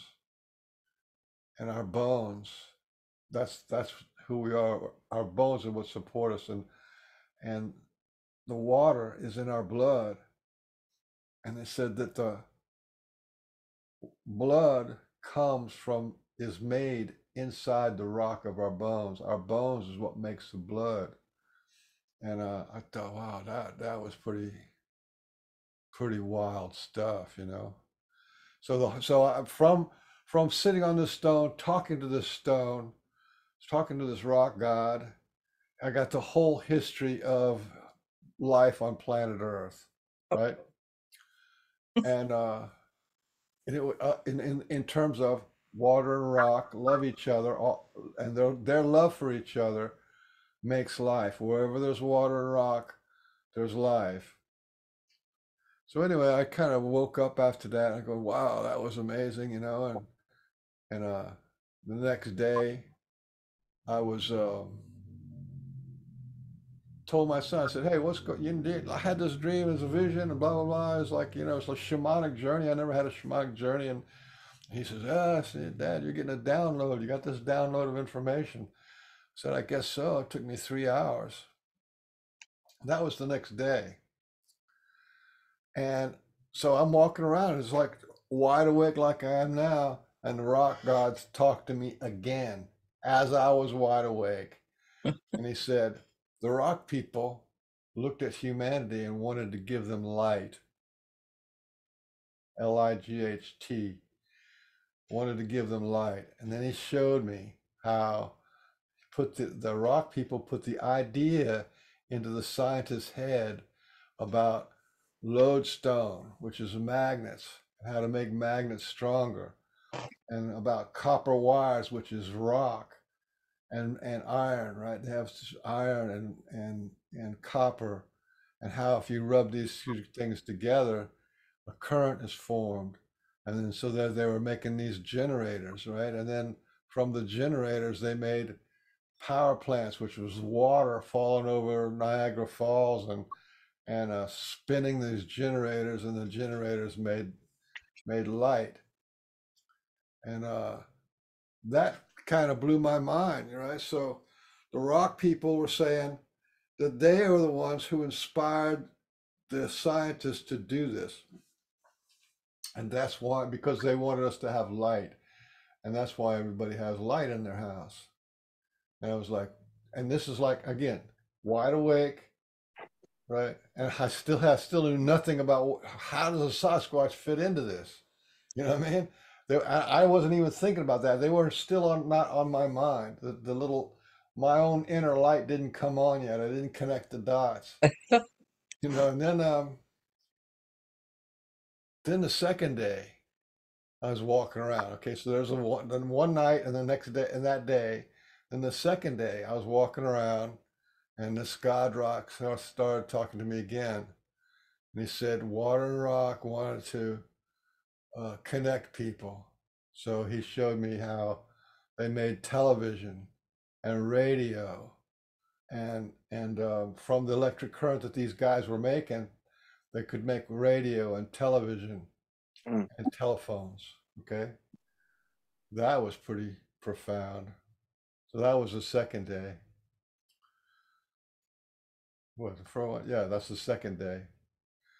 And wait, there's more. The third day, the third day said, well, we want people to be able to connect better than the phone, and so they created the internet, right? And it was the microchips, which is crystals, which is little crystals of, you know, and she showed me all this, like the little gold is made out of rock, and the copper wires are made out of rock, and all this transformers, all this kind of stuff that goes on inside of computers, all made out of rock and metals and stuff. And so it was their idea to bring forth, without the cooperation of the rock people, you wouldn't have the internet. And I thought, wow, that's amazing. So they're just showing me this progression of how we think we're doing it, but we're just receiving the inspiration from them because they already know, right? This is not something new. And then that was pretty cool. So that was like the third day, I think, right? 3 days. And on the fourth day, the rock, God Rock, he said,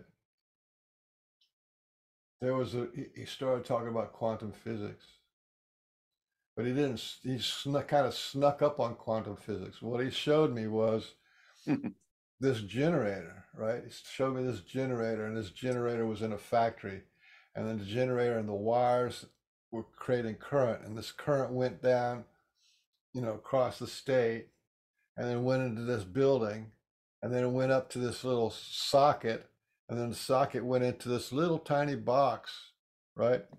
It looks like a pin box, right? It was like the size where you put the boxes that you put pins in. Little tiny box like that. And what that was the double slit experiment. The rock people put this idea into the scientist's head: is light a particle or a wave? And they were obsessed with this. You know, it's like there's a whole history of that, but they were obsessed. They got pinged in their brain. It's like Is light a particle or a wave? And so that was the experiment that the whole of quantum physics came from, which was the physics of consciousness, which is the physics of emotions and how consciousness works. And had to do, and in that was entanglement, right? It has a couple kinds of entanglement, how any two things that are entangled here can affect them over there. All telepathy works through entanglement. So, and then the other one was by observation or by contemplation, you can collapse the wave function. So the wave function is this, that the little particle can be anywhere in a given time or in a given space, but you don't know where it is. If you know where it's going, you don't know where it is. And this whole thing about collapse the wave function, once you look at it, it collapses. And that's how we learn. We become, you know, when somebody calls me Michael Harrell, that's the collapse of a wave function. I'm not Michael Harrell. I could be anything, but I'm collapsed now into Michael Harrell. That's how the collapse of the wave function works in quantum physics. But quantum physics is the foundational understanding of all of science now. So that is what the water and rock people did. And then by then, the light bulb kind of went on. It's like, how am I getting this done? Why am I getting this download? Then I had to trace it back.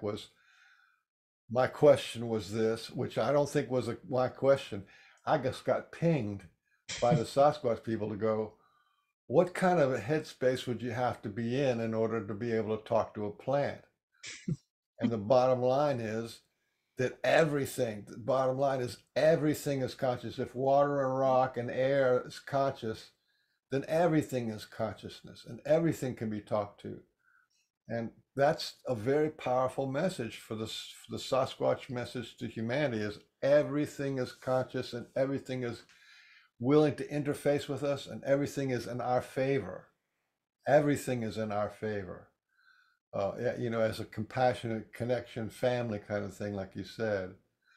And that's, you know, and so okay, that was my gift. Okay, that was my gift.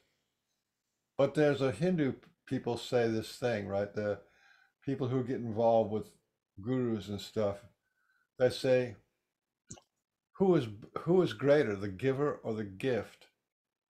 You know, if you're a young kid and your dad gives you a nice Mustang car, you're like, well, I love that car. But then really, who's greater, the giver of the gift or the gift?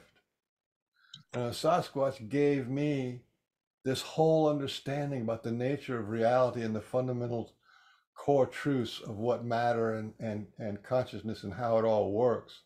They gave me that. Well, who are they? Who are they to do that? And I had to look at this, that before I even called that guy on the phone, there was probably a Sasquatch there with me. So it could kind of, it's like, you know, when I asked him the question, it went nowhere. It was a big fat nowhere. You know what I mean? It wasn't about that at all. It was about putting it in my mind. What kind of a consciousness does it take to be able to do all this, right? They were giving me that. And then it took them a couple of weeks to organize this little thing of you know, to kind of surprise me, catch me blindsided, to have these two Mexican guys take me out to wherever it was, New Mexico or Nevada, somewhere where the red rocks are. And you know, who does that? Who does that? The Sasquatch can do that. I tell you, you know, like I was saying earlier, they're there. When the shaman goes out to the mountain and says, what is going on? What's going on with my tribe? What's going on with the world? And wants answers. The rocks will tell him, or the Sasquatch will tell him, or the animals will tell him. You know what I mean? That's the world we actually live in. That's the truth. And elements, all the elements, this earth, fire, air, and water, and ether, are they're all part of the mix, and they're a primal part of the mix. The water, I mean, we live and die, right? But they don't. As long as there's going to be air here, as long as there's going to be fire here, as long as there's going to be the rocks here, You know what I mean? That consciousness is there. So that's who, to me, that's what I understood. I understood who the Sasquatch people are. They are on another level. They're on this primal level. They're on beyond quantum physics. They on all the stuff they do. None of it surprises me because that's who they are. You know what I mean? Uh, like I said, which is greater, the giver of the gift or the gift? You know what I mean? And if the gift is this world-changing God realization kind of a thing, with the unity kind of everything's one in the universe, uh, and who are the Sasquatch people? You know what I mean? They're to me, they're really high. They're archangel class earth spirits, heart spirits. Yeah. So that's my Yeah. story, and that's not the end of my story because later on I had other visions, and I had all the animals come and say hello to me. I had all the mountains come and say to me. I had all the rivers and the oceans come and say hello to me. And I had the star nations come and say hello to me. I had some really high monks come and say hello to me. And then I had a planet, and by then I was laying down, but I had a planet come and say hello. When you have a planet come and say hello, that's when you know you got your big boy pants on. I mean, Yep. because you Yeah. gotta And be then you gotta be humbled right there. It's like what? And it was like such a loving thing for a planet to come and say hello. So the whole universe is out there, consciousness can be, waiting yeah. for us to wake up, And then I And doing came our part. then I came and said hello, and that was the best part of just uh, joking. No, that's amazing. Hey, yeah, you I know, got that. But I got you have your love zap, and inside that love zap, the same kind of thing. It's all one. yes, yeah, It's all yeah, connected. absolutely. Yeah. It's all yeah, consciousness. yep. I got everything ready to go now. So should we bring All these up? righty. Yep.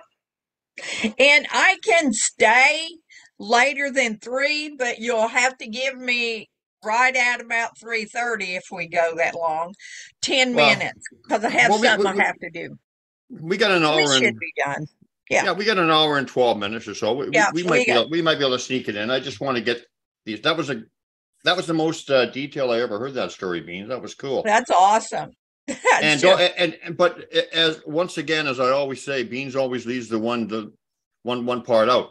Rocks do not like to be called dumb as a bag of rocks, or because they got they like to be respected too. yeah. Well, Okay, so if we did Okay. respect them, it would be in our favor. Just like if we respect the Sasquatch people, it is in our favor to do that, and it is in yeah, our favor to respect nature yeah. and um and the rock people See, and that's the why mountain people. that's why I wanted Ashley on, but Arlo obviously has a good insight into the story. Like I wouldn't, I was thinking, what the heck is this footprint doing in the rock story? But now it makes all the sense in the world. So this Yeah. is the rock in question, right? Yep. Inside a footprint. Um, they were camping there in Washington. Ashley Stinnett and Barb and Goldie's group, I think, were out camping, and they usually get this big greeting X. And so Ashley was going to go back out of camp and go down and take a photograph of the big X. Well, she says, on my way out of the area, I find the print with the rock. I take pictures and say thank you and leave. On my way away from all this, I start to think about rock gifts and how the 2 days prior, I was thinking specifically about how I gave a rock they gave to me to a friend who would benefit from being its keeper. I was having internal dialogue about giving away the gifts we receive and contemplating if that was a respectful thing to do. Then I realized on my way away from the print and rock and greeting X that the rock was a gift from them to me. So I turned the truck around and went back to get the rock. Upon examination of it at home, I clearly see a Sasquatch profile from one angle, On another side of it, there is a tiny heart, and on another side of it, there is a distinction between the rock layers that looks very similar to the dome structure near camp that I had my healing inside last year. I sketched out an artistic interpretation of the Sasquatch profile on the rock. You can see that, and this was what she sees on that rock.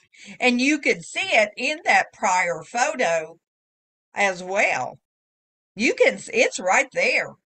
I mean, you Yeah. see the nose and the sagittal crest and the top of the head, and even the lips underneath the nose. Yeah. The message from this for me is to gift the gifts we receive, not just rocks, but in all life. Giving and sharing is a foundation to our humanity and heart. Yeah. And Beautiful. so, in that footprint, which we all see from time to time, it's like it's a signature. You've got a footprint, you've got a glyph right Yeah. there with it. Yeah. So they very definitely made sure she knew who that stone was from. And it's Yeah. something that I learned very early on, that a lot of the gifts that I have received, I feel like I am the keeper at that moment. And at some moment, there may be someone else that needs to go to. And I've done that for many years. There's a little heart. Yeah. So it's in that gift of sharing what it is we know to share, which is what we do on Pork and Beans. That's what we're doing.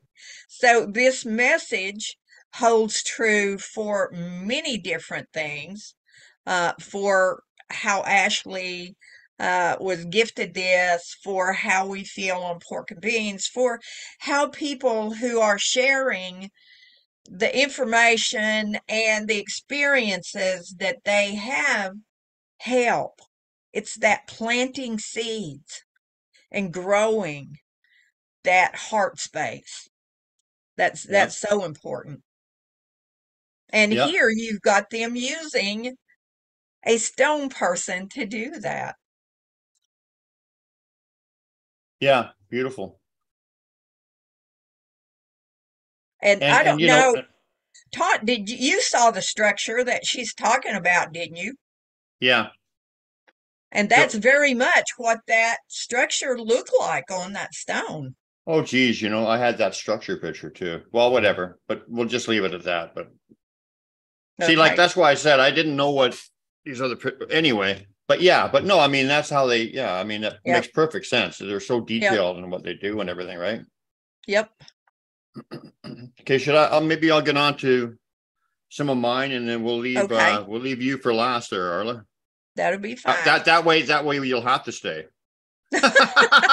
Well, So I have to take off for a little bit. Matthew has to have a medication, and part of it is a shot. So, and well, since he can't do it himself, I have to do it. So, we've got an hour and 5 minutes anyway, right? yeah, we should be able to do Yeah, this. and if we're compelled to go on a little bit longer, then that's fine. We'll just Beans and I mean, we're used to talking to each other, so whatever. We'll just play it by ear. But I'm going to get out of this right now. Thank you, Ashley, for sharing that. And Yes. that really resonates with that's the way they do that resonates with me, resonates with you and Mr. Beans. I mean, we've all seen that kind of stuff. How how detailed they are in their gifts and the things they leave us and share with us. Shout out to Mark Roberts, who haven't heard from him for a while. So big hello. Yeah. Hello, Mark. Hi, Mark. Okay, I'm just going to bring up my pictures here. All righty. Let me just make sure they're in order quickly. I want to say something real quick about pork and beans. And because it's something that comes to me from time to time, just thinking about this podcast or whatever you want to call it, each of us are in our homes. And we don't have this strict thing that we have to follow when we do this. I mean, this is led by the energies that need to be presented. Sometimes we may act, like old home folk people, I guess you could say. And we talk about things going on within our home or whatever. But for us, we're just sitting here in our home. We've met you here in our pork and beans home, and we're discussing and talking and sharing. And to me, that's such a special way of doing it. Yeah, absolutely. So I got a few. Thanks to the silicone rocks. I got one big, powerful story I want to share, but I'll just show you a couple of the rock people I've seen. So there's this guy. Yep, he's cool. Isn't he pretty cool? He is. You know what? Is he crawling? Well, I see a skull here, like Yeah, almost like I a. see his profile, but it looks like he's prone, like he's laid out, maybe. And then I see a ship right behind his head. Oh wow, yeah, You see the ship? right here. Yes. Yeah, could be. Yeah, could be. It's a pretty cool rock, that's for sure. Yeah, it is. That's for sure.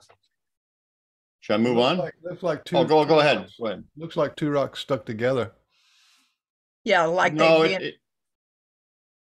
No, I mean Okay, well, that's the illusion, because there's the Yeah. sort of triangular rock in the background, and then this rectangular rock in the foreground.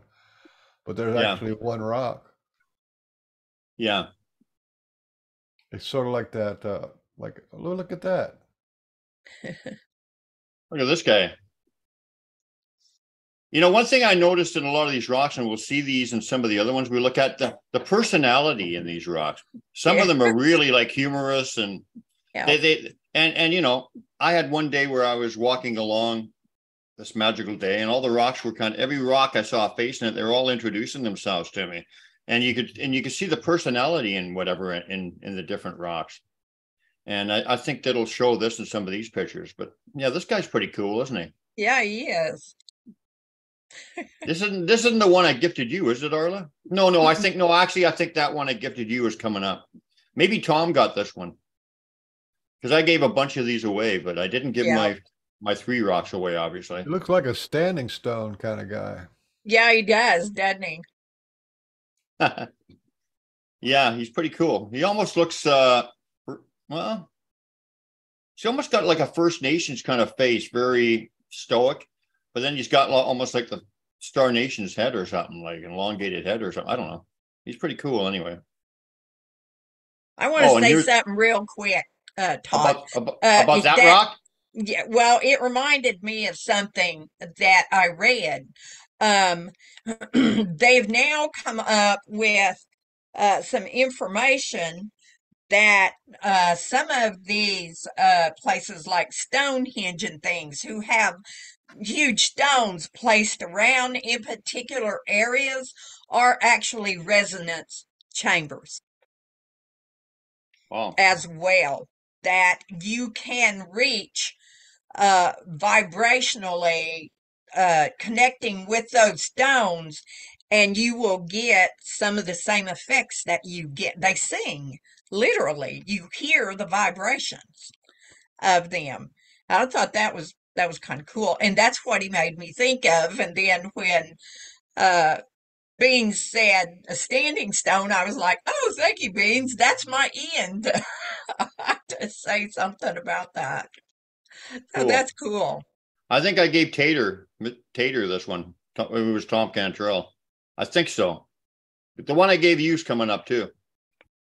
Let's move on to the next one. Okay, so this is just a big guy in the, well, there's a few faces here, but this is just a big rock guy in the mountains. He's a big rock person. They got some pretty big rock people in the mountains up here, I'll tell you. Oh yeah, that they are coming forth. That light is bringing forth so many things, and that's part of what the sun does, is bring us more than light, daylight. Grandfather's Son also brings interior light and understanding. Yeah. Any more comments on this one? What was that? Closing my door.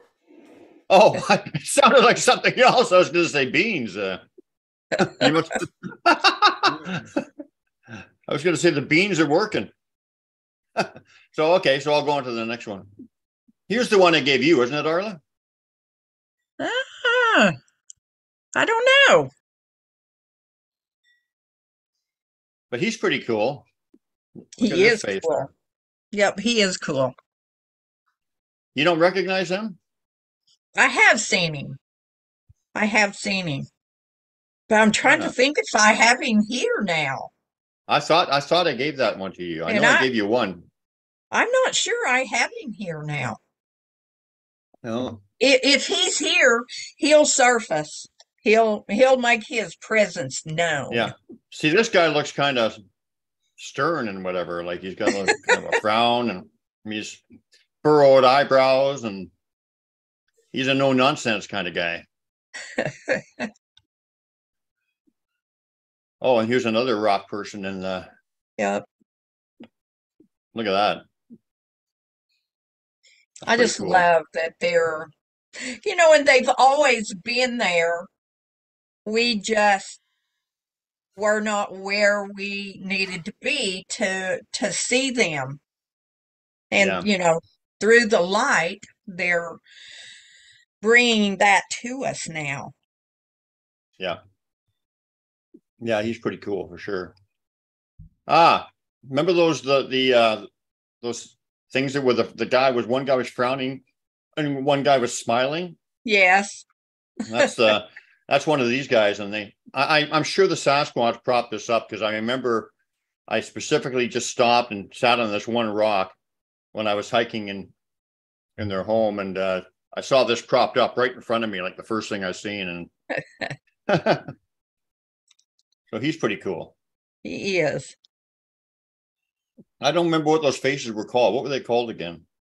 There was a frowning guy and a smiling guy. They have to do with the movie theater type thing. You would see them on that, but I can't remember what they were called.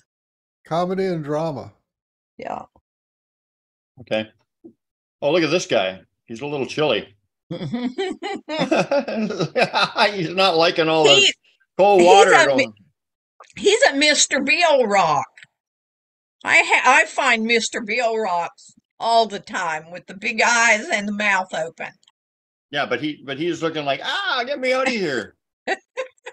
Doesn't he? This one cracks me up. Yeah. Anyway. Oh, and then this cool guy. Yeah. I gave this guy to Sue, but I guess since we're married now, he's back with me as well. But he's a two-parter. This part's his lower jaw, and yep, just beautiful. This is right in the place where we went. Remember when we went camping out in the back country there when you were up here, yep. Ma? He was found right there. That's a cool place up there. Yeah, I think he's a pretty neat guy. I like him. And look at this guy. Now he's a happy guy.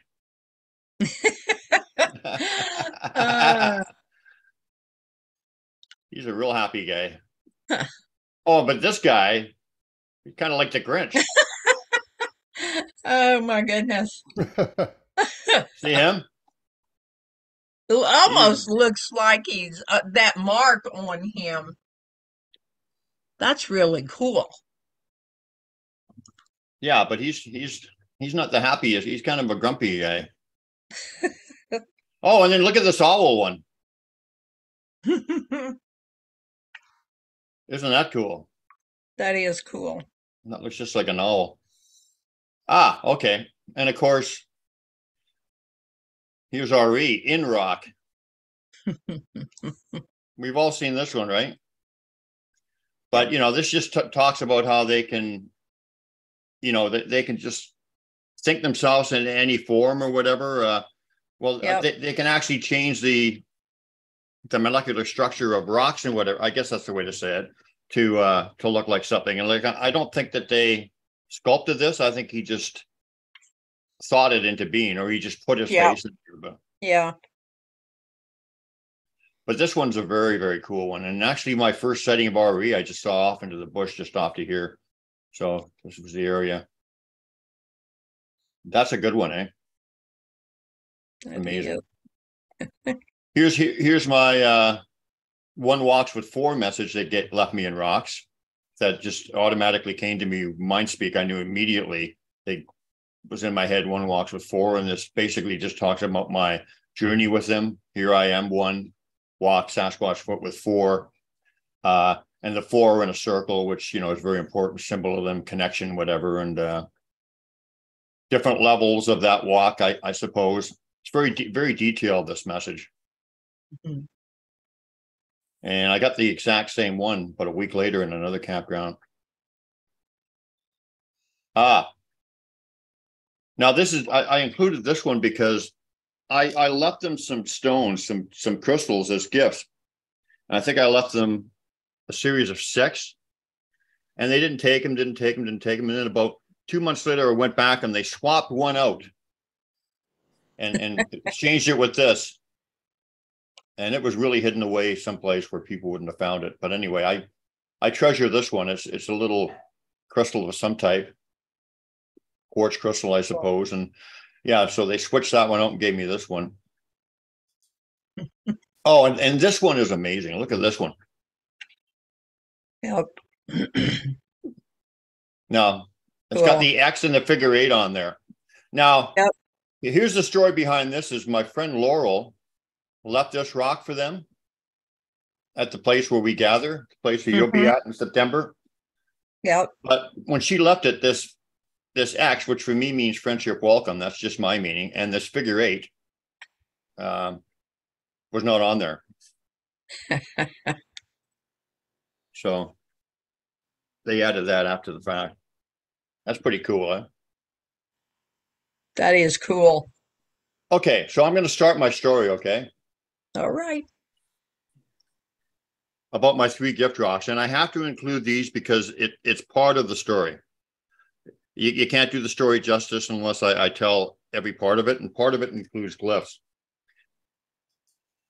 So Sue was camping with a couple that she had not met before. And they were actually, it was Toby Johnson and Sue and this couple who were not, they were just dating at the time. And it was, Lisa. Mm-hmm. Yep. Lisa was having stuff show up around her house, and she didn't know. It was just kind of early on in her journey for her. So she didn't really know what they were. She knew that there was something to it, and she suspected that the Sasquatch were doing it. But she didn't know anything about glyphs or that. And she was just basically starting her journey very fresh and new in it. And so she showed Sue this picture of like an asterisk or whatever with a stem. And Sue said, "Hey, let me show my boyfriend." That's me, because he knows a little bit about glyphs. Maybe he can help you with it. So I got the picture via messenger, and the very next day, I was guided. You know how we were talking about being guided and whatever. I was guided to this place,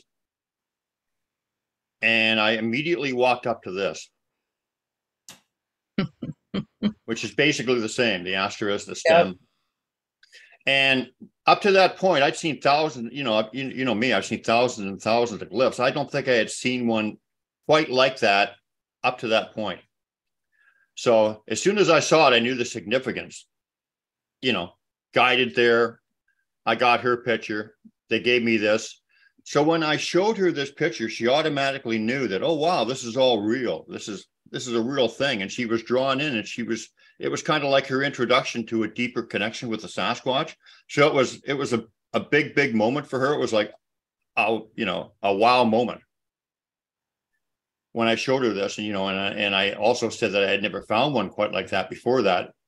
So, she totally knew what it was about, and I did too. So about a year after that, we're at her place in Oregon. She lived in rural Oregon. And we're walking behind her house, Sue and I and Lisa.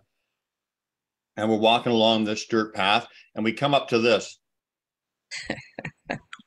Okay, this is about a year later. Now look, the asterisk, the stem, everything is the same, except it's signed by Ryder's signature, and it's also got a friendship welcome. You see that? See the A signature? Yep. So I knew immediately, he was telling us, we set this up, we arranged, I'm getting the energy just talking about it. We arranged this, and this is the proof. This is the signature to say that we did that. So this was kind of like the coup de grace of that story of the three glyphs. And this is very important because it leads into the stone story, because Lisa's involved in the stone story. And and also 3 stones, 3 glyphs. But anyway, that's pretty amazing. Like how much more obvious can that be, right, Ma? Yep. I mean, RE saying, yeah, I did it, dummy. And here, if you don't believe it, here's my signature to prove it, right? Okay, so this will make sense in context to the rock story. Okay, so and the rock story happened over a period of 3 years. So I'm back in the boonies, way off into the bush, and I see this rock here propped up on a stump. And take note of the shape of it or whatever, because that's important. Also take note of the color of it. You notice it's like all the other river rocks here? It's a light gray, right? Yep. Okay. And that the photo was not like, the color is authentic. It was a gray river rock propped up on this stump. So I had this knowing that this rock was for me. So I picked it up, brought it home. And incidentally, this is way, way out in the boonies, and this stump is huge. I think the next day I went back there and this stump was gone. And there's no way that it was washed away, or that people would never pick it up and take it away. It's just impractical. It's too big, and it didn't make any sense. So that was another little interesting side note, is that this stump disappeared the next day. So in any event, I bring this rock home, and like I said, it looks like a common river rock, and it's gray and whatever. And like, look at the shape. You can see the shape pretty close. Next day, I bring it home. It changed into this color. I remember that. Okay, it changed into this color, totally black, and I see it as my RE rock because I see his profile here. I see his head, back, arms, legs. Yep. Shoulders, whatever, and that's how I see it. So I call it my RE rock. And like I said, it's not possible as far as that as far as our science would explain, or that it could have transformed from a common river rock to this color overnight, but it absolutely did. And once again, check out this. Check out the cone kind of head kind of thing here, and then you can see the exact same thing here, right? It's the same rock, right? Mr. Beans is missing my story. Oh, well, I guess he's heard it. I got business. Okay.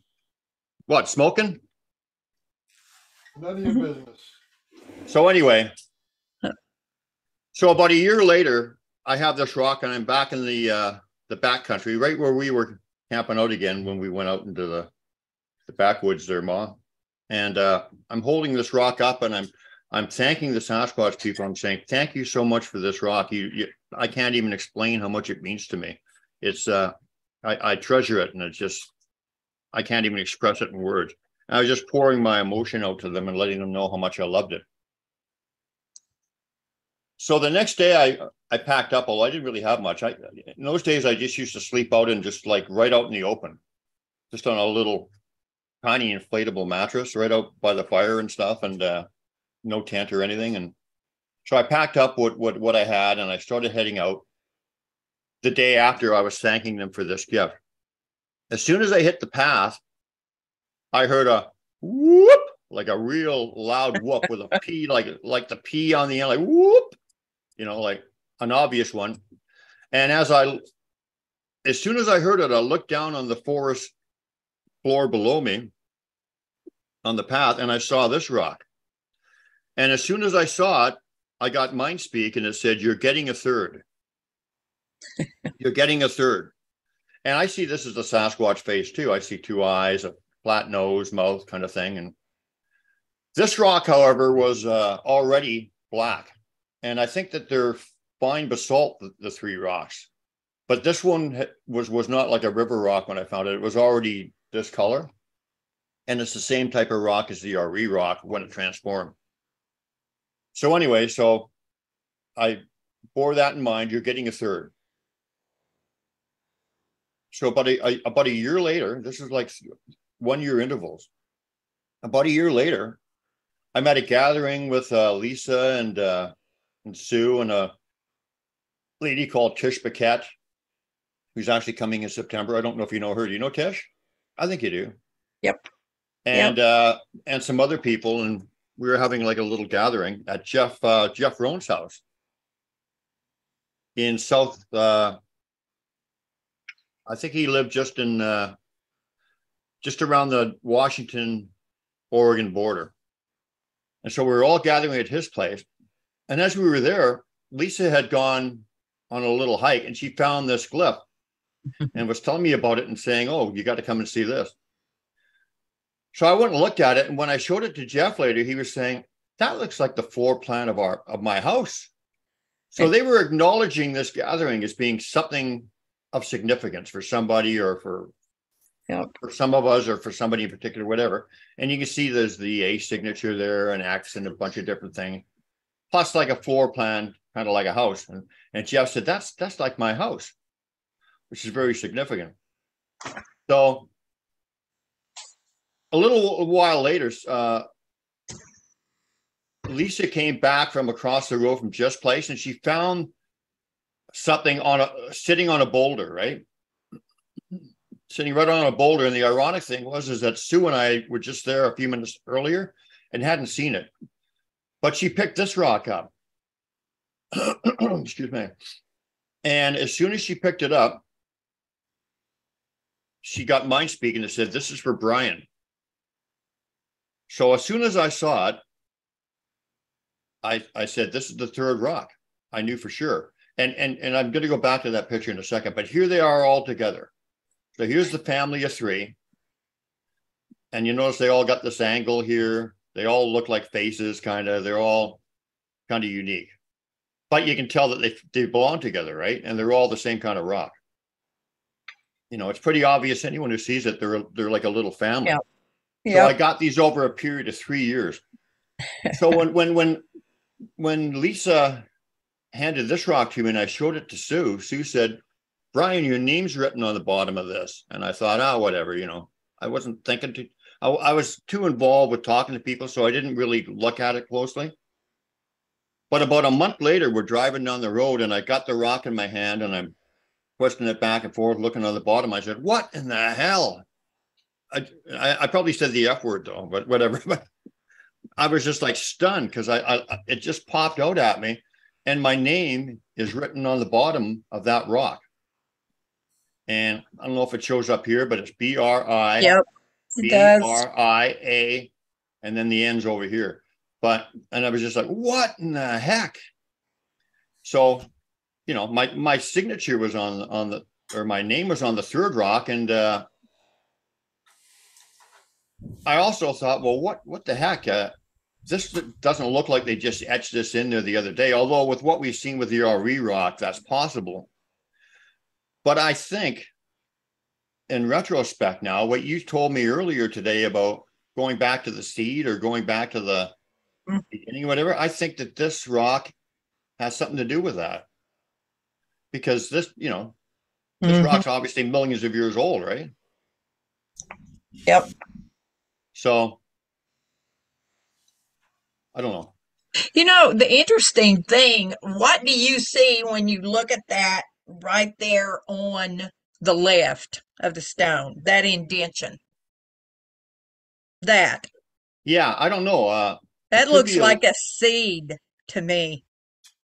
It does. Yeah, you're right. I was going to say a leaf, but it does kind of look like a seed, doesn't it? It looks like a seed. That's exactly what you were talking about, right? Yeah. Yep. So this rock could be my connection to, how did you explain that exactly again? Okay. From the primal seed, which is our first spark of being here on this earth. That's where the primal seed of this existence starts. And that takes us back to the beginning of us, our energy at that time. And on that, it's like a road. You can look at it like a road. It's a journey from where we are right now back to that point is the record of our existence on this planet. Yeah. At that time, it holds. So, they tell us, well, man only was on this planet from a certain time period. But the primal seed was the energy that was set about that would become who we are. And I believe that that energy, that seed was held until it was time for that seed to grow and we began. However, we began. So, yeah, that looks definitely like a seed to me. And, I can surely see your name on there. Yeah. And the way I did the workshops was each person had, a stone that connected them to that.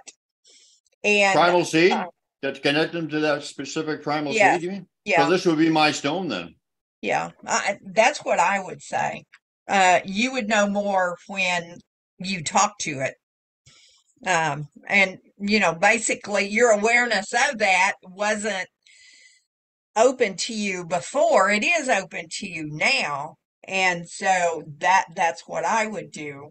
And when I would do the workshop, each person would have that stone.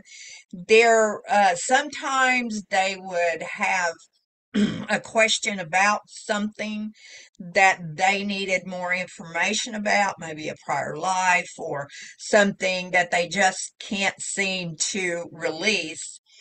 They can take this and go back to that point on that journey. And it's kind of like a soul retrieval, I guess. It's just done in this primal energy way. And so you can go back, or you can just go back and pick up information that you might need for something, maybe something particular, or you just know that there's a piece of information that you need. And you can travel on that journey to find that information. So I guess you're telling me it's time. Yeah, this is going to be interesting. Wow. So anyway, that's the three stones. And like I said, they're just a beautiful little family. It is. And that one's taught, and what taught has to learn. What do you see? What's your insight into the first two? or do you want to go there? Can you? What do you think? What are you feeling or thinking? Well, I've always called this the RE stone. Sorry for interrupting you, but yeah, you know. he's very definitely RE energy for sure. He's bigger than everybody else, and and there's, I mean, he looks smooth. There are parts of him that are smooth, and I feel that very much from him. Smooth feels good. So when you stroke this stone with your finger or whatever, there is that wonderful sensation of just how that energy feels. Yeah. The other, it's it's very much female, but it looks like to me that if you would put the second stone up against the RE stone, you would see the connection that's there. Okay. So you know you might do that and see what you get from that. By the way, they're much blacker than in this picture. There was a flash or some kind of light on there. They're like totally black. They're I not. remember when you got this RE stone and it changed. It was like, Yeah. what's going on here? So Can you see that? yeah, It's much blacker than what it yeah, and even in this picture, it's not as black as it looks. It's totally black, like yeah. jet black. All of them are. Yeah. Yeah. Okay. Well, anyway, thanks for letting me share that. So that's that just shows you how, like when we were talking about how they gift you stones or whatever, that they're very personal and there's something in, there's very detailed specifics as to why they will leave you those stones, including messages or healings or whatever. Yeah. Yeah, yeah. Whatever the need is, it's there. Yeah. Oh, okay. So I'm going to get out of this and I'll go to your pictures. I'll find your pictures now. Okay. Can you find the one that Julie Ryder sent to me and I've I got, sent I've it? got, I've got them all. Well, you want that one first? If you can, we'll go ahead and talk about that one. Okay. Hang on. I just got to find it here. So give me a second. By the way, thanks everybody for listening in today. We appreciate that. We appreciate all the patrons of the Pork and Bean Show. Yeah, if you're watching on YouTube, then subscribe and like and share. Yeah. Do all those kind of things to promote the Pork and Bean Show. Help Yeah. us plant those seeds. Well, yeah, that's exactly why I always say, like I shouldn't get like annoyed or whatever, because that's not the right way to be with it. I know that, but I just get like, if you got all this information and beauty and teachings from the Sasquatch people, really do try to share them with people, because that's really what we need to do. It That really definitely is what it's all about. is. Yeah. Okay, I got it. And then I'll just go back to yours. Okay. There we go. All right. That's amazing. And she's pretty clear right there. This Yeah. is a female. And if you can tell, she looks very much like she is with child. Here's her face, right? Yes. Right here, yeah. Yep. And you can tell how big that is. That's huge. Yeah. And they are showing up a lot there on the Montana megaliths. And she, like I said earlier, she and her husband have spent many, many years documenting and traveling, and all of this is just coming to light now. And I think that's pretty clear. And I will get you those websites. And you can find her on Facebook, Julie Ryder, JulieRyder. Does she have a Sasquatch connection too? Oh, yeah. Maybe we Oh, should ask her. Maybe we should get her on the show. hopefully we could do that. Well, Oh, you know her pretty. she's a wealth of information. Oh my goodness. Could you So ask her? Could you ask I her? I would do that. Okay. So, anything more for this? That just to say that there are others that she's found, and here in this area of the Montana megalith, there is a resonance chamber, a natural stone Yeah. resonance chamber. I think the Sasquatch images or others can show up in so many different things. Like there's so Oh many yeah, different trees and whatever that I've seen that have just yes, beautiful faces of Sasquatch in them. yes.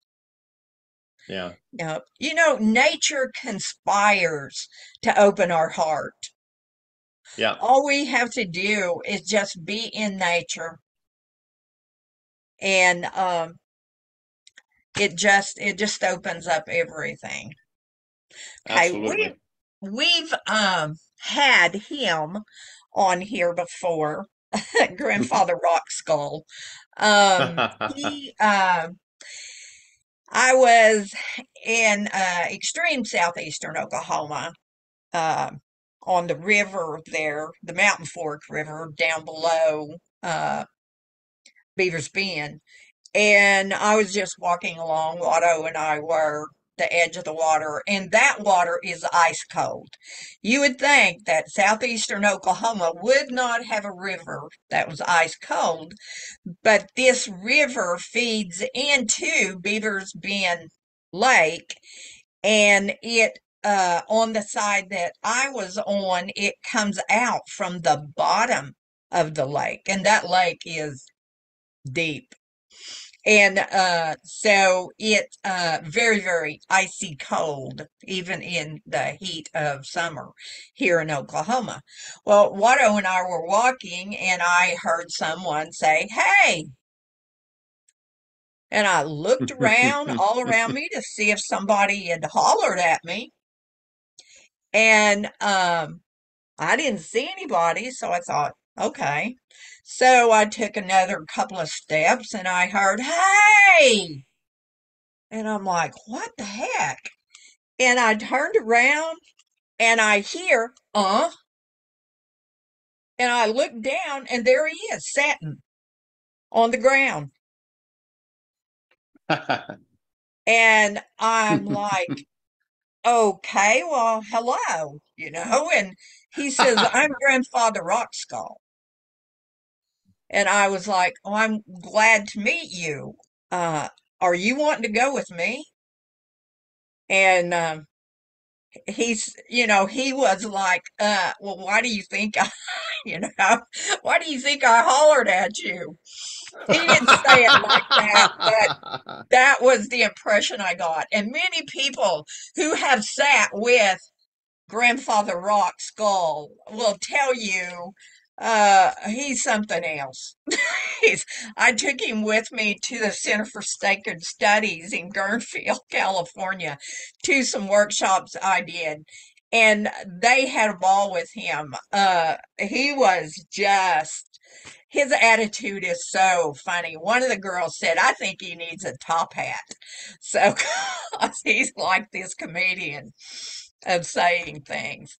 So anyway, I had him with me for a while, and Kashima talked about him too. And I asked, well, where did he come from? How did he get there? And I was told that the Sasquatch people brought him up from underground to me, to be with me. And I just, I took that as, okay, that's how it is. And so that's how it always been. Well, as we were bringing individual grandmothers to Kansas of the International Council of 13 Indigenous Grandmothers, who are worldwide grandmothers. They are not just from the United States. That we had grandmother Julieta Casimira, who was from Oaxaca, Mexico. She was the one that worked with the Santos Niños. She would get up every morning at 3 o'clock and start her prayers and things to be ready to see her patients first thing in the morning. And she did this every day of the world.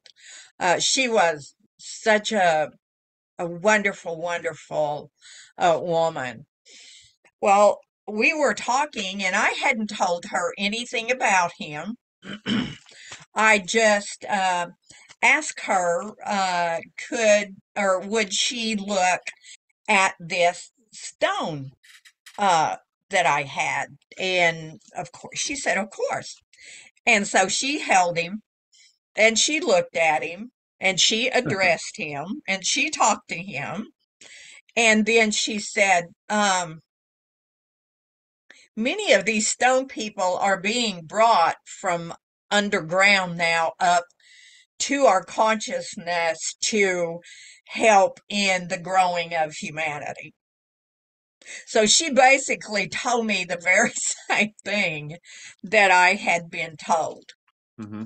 So she validated for me what I had been told. I didn't need that validation, but I thought it was just pretty awesome that she knew exactly, where he came from and why. And you're seeing this a lot. And with the skulls, what we have in a stone person or one who has a face, humans relate to that. It's something that they can look at and have something to relate to. And so that's why one of the reasons that the crystal skulls and the other stones now, the other skulls, are helping, because immediately we see a face. And immediately that tells us that this is a being, even though a stone without a face is a being as well. Yeah. Do you want to move on to the next picture, or? Yes. I just wanted to say, I look at, I could see the pupil Eyes. and the, oh yeah. Yeah. Yeah. And His the teeth, I mean, nose, his mouth. it's beautiful. Yeah. Here's the other eye, Yeah. nose, And his teeth. he's not very big. I mean, he's sitting in my hand. Yeah. So There he is, eh? yep, Is that that's him? where he was That's found. just an amazing story, actually.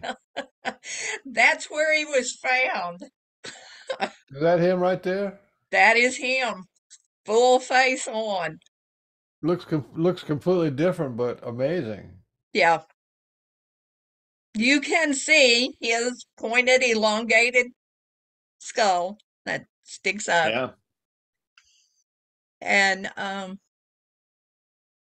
Was he dirty on the bottom? no, he had some dirt on him from sitting there, but he really wasn't very dirty. Yeah, because if he had been there for a long time, it would have been a ring around the bottom of dark. Yes. Yeah. No, he was positioned there, waiting for me to walk by so he could holler at me. And that, again, you got when you break that down, the Sasquatch knew you were going to go, and you Yep. knew you were going to go about that way. Yep. And I don't know how long in advance, and then how long they had that. It could have been Yep. years, or it could have been 3 months ago. Who knows? But there were a lot of people there walking up and down those shores that day on the other side. But I made it a point to go on the side where people weren't and hadn't been. There wasn't any footprints or anything on this little side area where I was. Mm-hmm. So Yeah. Beautiful. I Great love them. story. Great story. What a character. But well, still, it's just Oh, seeped in magic. You know what I mean? It's it seeped in. is. It is. yeah. And this is two bells. And two bells, one day I was out working outside with some things down by the wood pile, and I heard two bells ring in the woods, which wasn't, like a long way from me. And I stopped and listened, and I heard two bells is coming. And I just said, okay. Because I know when I get a message that's the message, and okay, I've received the message. And it doesn't do me any good most of the time to start asking questions. So I just let it be as it is and wait for that to happen. Now, two bells, how two bells came was I walked the same route every day, had for years and years. And just not long after I had heard two bells is coming, I'm walking down the road and it's tree lined, and the trees are pretty thick and brush and stuff. And I hear something. And then I feel the energy and I hear him say, I'm over here. And I'm like, okay. So off I go through the trees and the brush and everything else. And it's not very far inside. There's two bells sitting on the ground. And he said, I'm two bells. And I just told him, I said, I heard you were coming. And so he did. And he is connected to the Star Nation. He was brought by the Star Nation people. Now, he is sandstone, which is a native stone around here. The other side of two bells is totally different. It becomes whatever the person needs to see. You have the And other side? I never have shown the other side. I just didn't. Okay. Usually, it is something, if someone's holding two bells and they can turn him to where they can see the other side, and people have seen what they needed to see Wow. instead of what you see here is a skull with an eye, a very definite eye, and a marking on the nose area, which does not protrude. It is into the rock. And then if you look at the top of his skull, that Oh, yeah. appears to be something that is setting there. That is, it's like an information type thing on top. He's Yeah. got a little reptilian energy in him there. That kind of Yeah, small eye, high on the head. yeah. He has such a sweet, quiet energy as opposed to Grandfather Rock Skull, who's a lot of times, I mean, right there and talking to you immediately when you connect with him. Do they connect with each other? Well, I guess that's a Oh stupid yeah. question, but Oh yeah. They're usually not far from each other. When I'm in the tent, Grandfather Rock Skull goes with me. I don't travel much with two bells. He's pretty heavy. yeah. But I do plan on bringing him to Washington. this summer. Ah, are you bringing them So, to? Are you bringing them to BC too, or no? yeah. I don't know if I'll bring him to BC or not. Grandfather will come. And then I have some other stone people that are going to travel with me this summer. Some of them have never traveled with me. So it's going to be interesting. I'm sure Jonathan and I are going to have an earful on the way out there.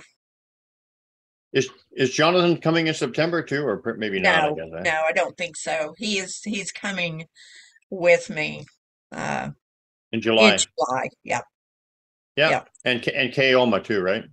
I don't think Kay's going to get to come. I hope so.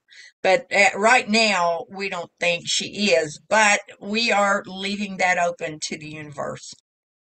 Okay. Well, it'd be nice to see John at least, Yeah. and you, of course, again. Yeah. But that's There. two bells. Hello, Two Bell. Oh, okay. And here we go. Okay. This is one of the stones, and there is another one now that has surfaced. And I am told there will be at least one more that will surface. These are stones that this one is 30 inches tall. These are stones that came from what I call the old Cherokee home place. These were buried underground, literally. A bulldozer, when they took that old house down, these were all basically almost covered up. And when the person that owns that land decided they were going to do some cleaning and everything, a bulldozer took off some of the dirt and these started surfacing again. And the owner, who's become good friends with Matthew, uh, knows that I like stones. And so he told Matthew, he said, you know, if y'all want those stones, you can have them, but you need to get them out of here because we're going to be coming back in here and get all this cleared up and, you know, for pasture. So Matthew worked really hard, he and Rosie, bringing these stones up, and we have a large pile of them. The key to this stone and the other one where the writings are is these writings were not on that stone. This stone, all it had on it was some dirt and not a whole lot of that. You can kind of see some down towards the bottom. I was down by where we've got them all laying, looking at them one day, and I loved this stone, and I thought, oh man, I was going to need some stones, like kind of like standing stones that I needed to do some things with. And that one was there, and I thought that one would be perfect.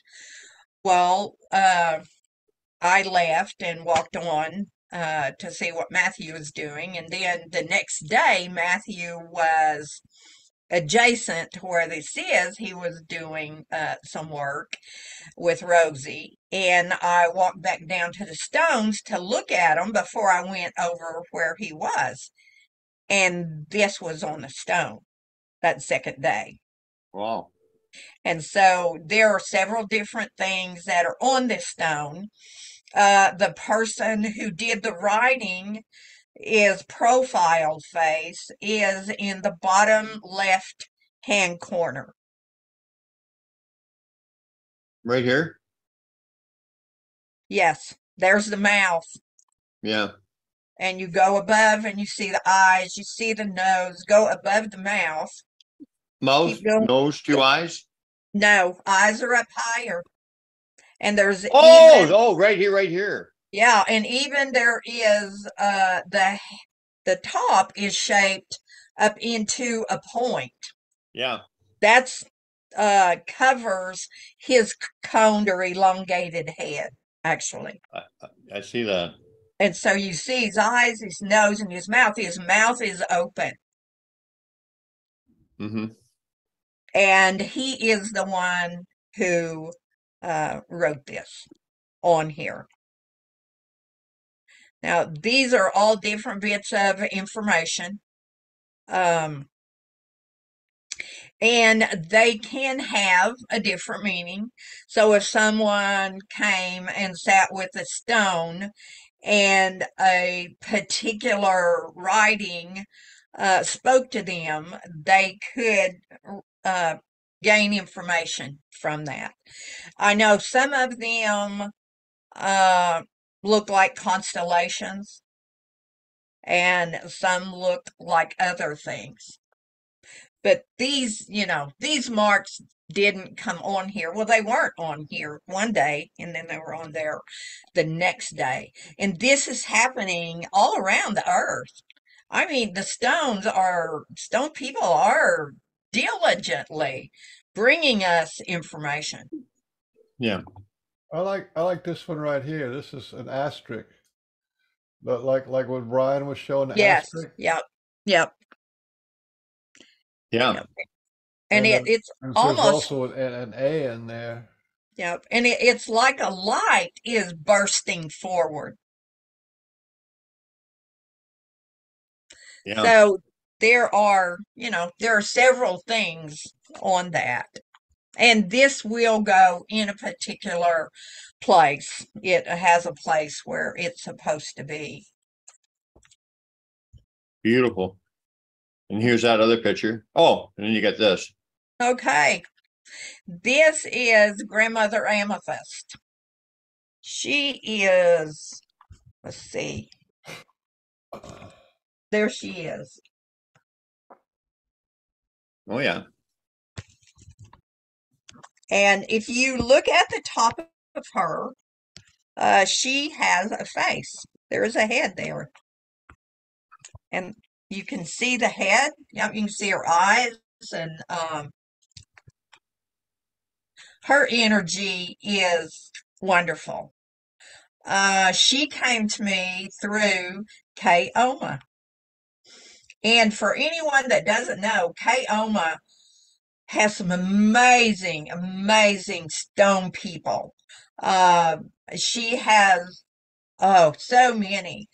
She does sell some. She's given away so much. She's such a sweetie. But I needed this energy going through some healing and stuff.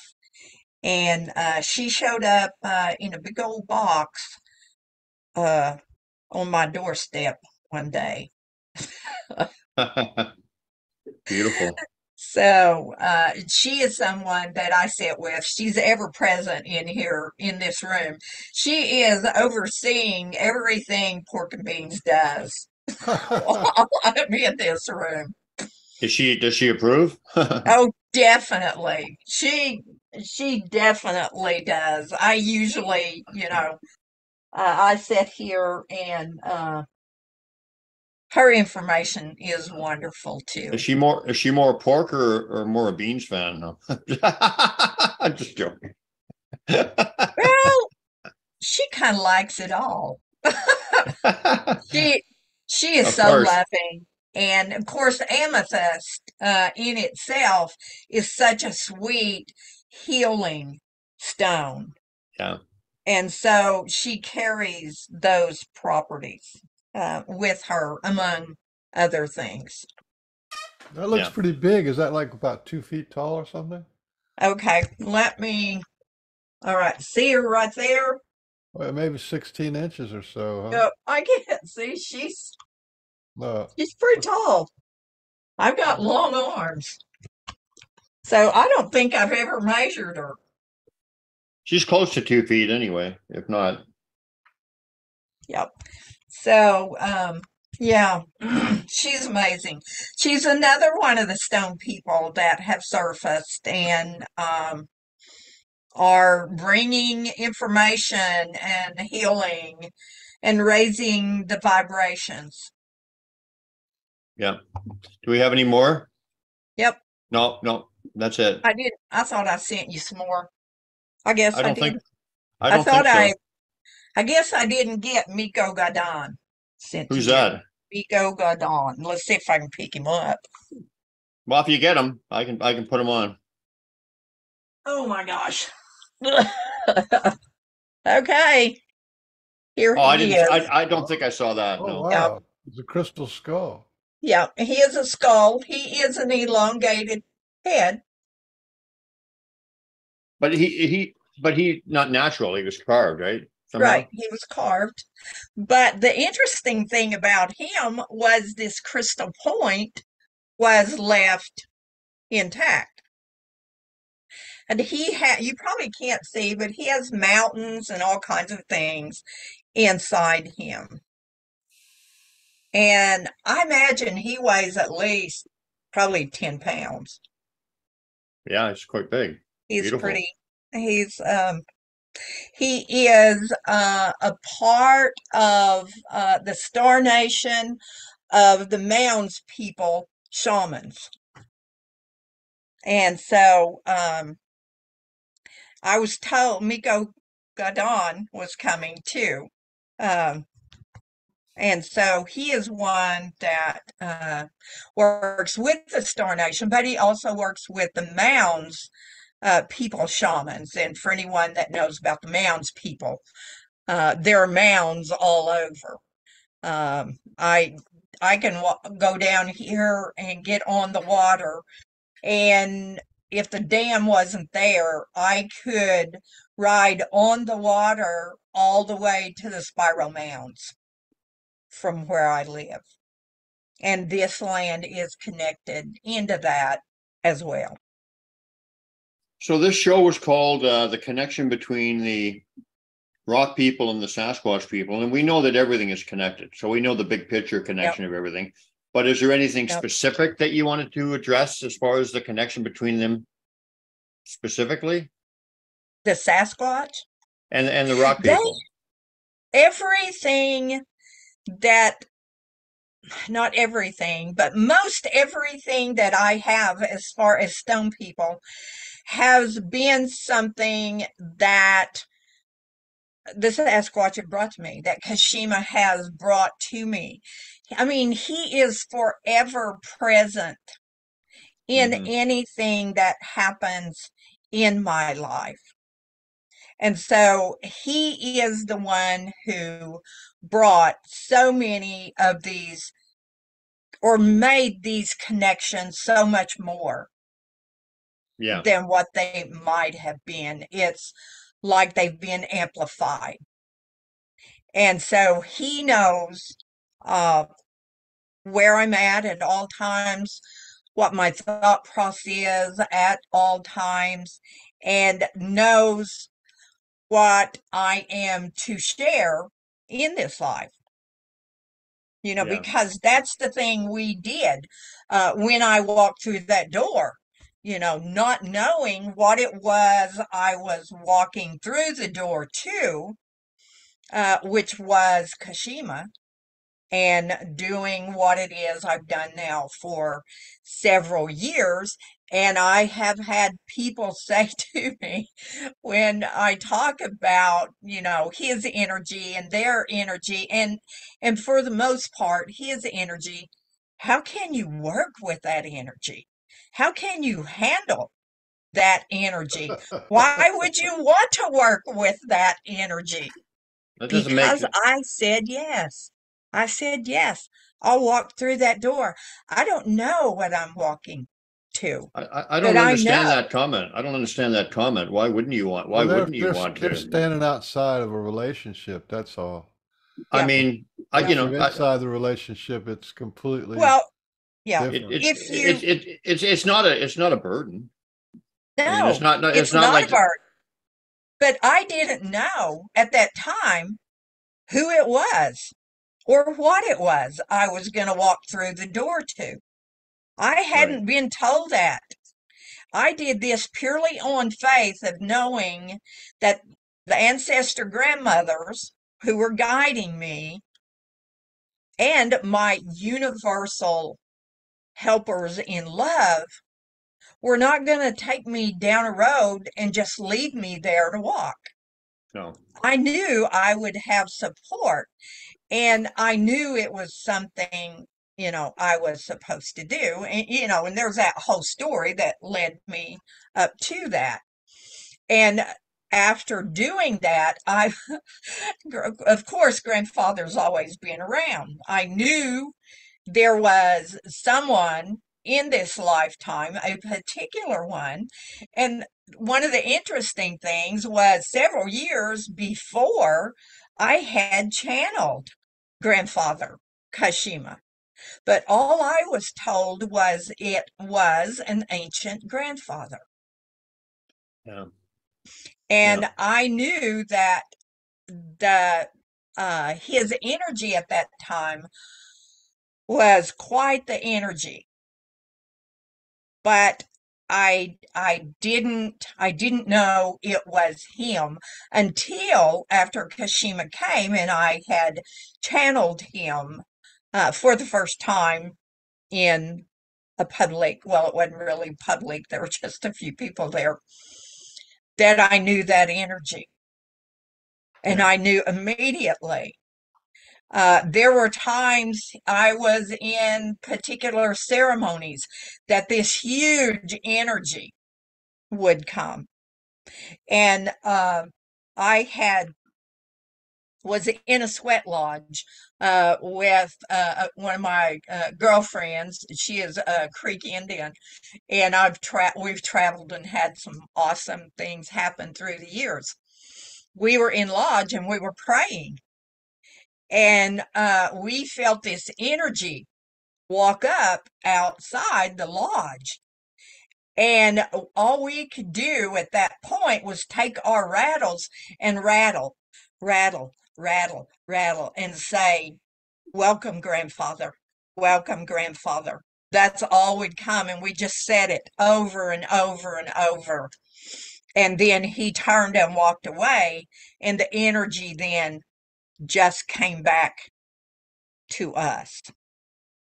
And, many times he had come. It wasn't time for me to know the specifics of what was going to happen. So the decisions that are made in my life of what is to come and what I am to share, he and the ancestor grandmothers are always there to help guide me and have amplified that understanding from them. And so things started to come. I mean, like with you and the stones that came to you, and beings talking to this rock god. God, yeah. Yeah, I mean, that's just, it's life. It's not paranormal. It's not crazy.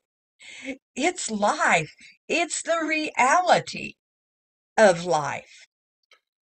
And And it's, what a gift to be able to feel comfortable in a greater reality where everything is yes, conscious. That is a yes, gift. I mean, and that was my thing is I had blinders on. You can't talk to this and or it's just not yep, common. Or it was just low vibe or like psychic people who are just kind of yeah, fairy yep, dust.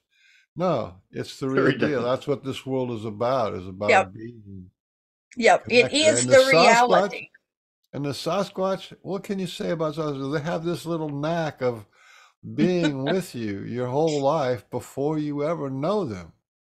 Yeah. I know. What And is that all about? yeah, and even if you've known you've had so many prior lives together, it doesn't make any difference. It's like, you know when you need to know.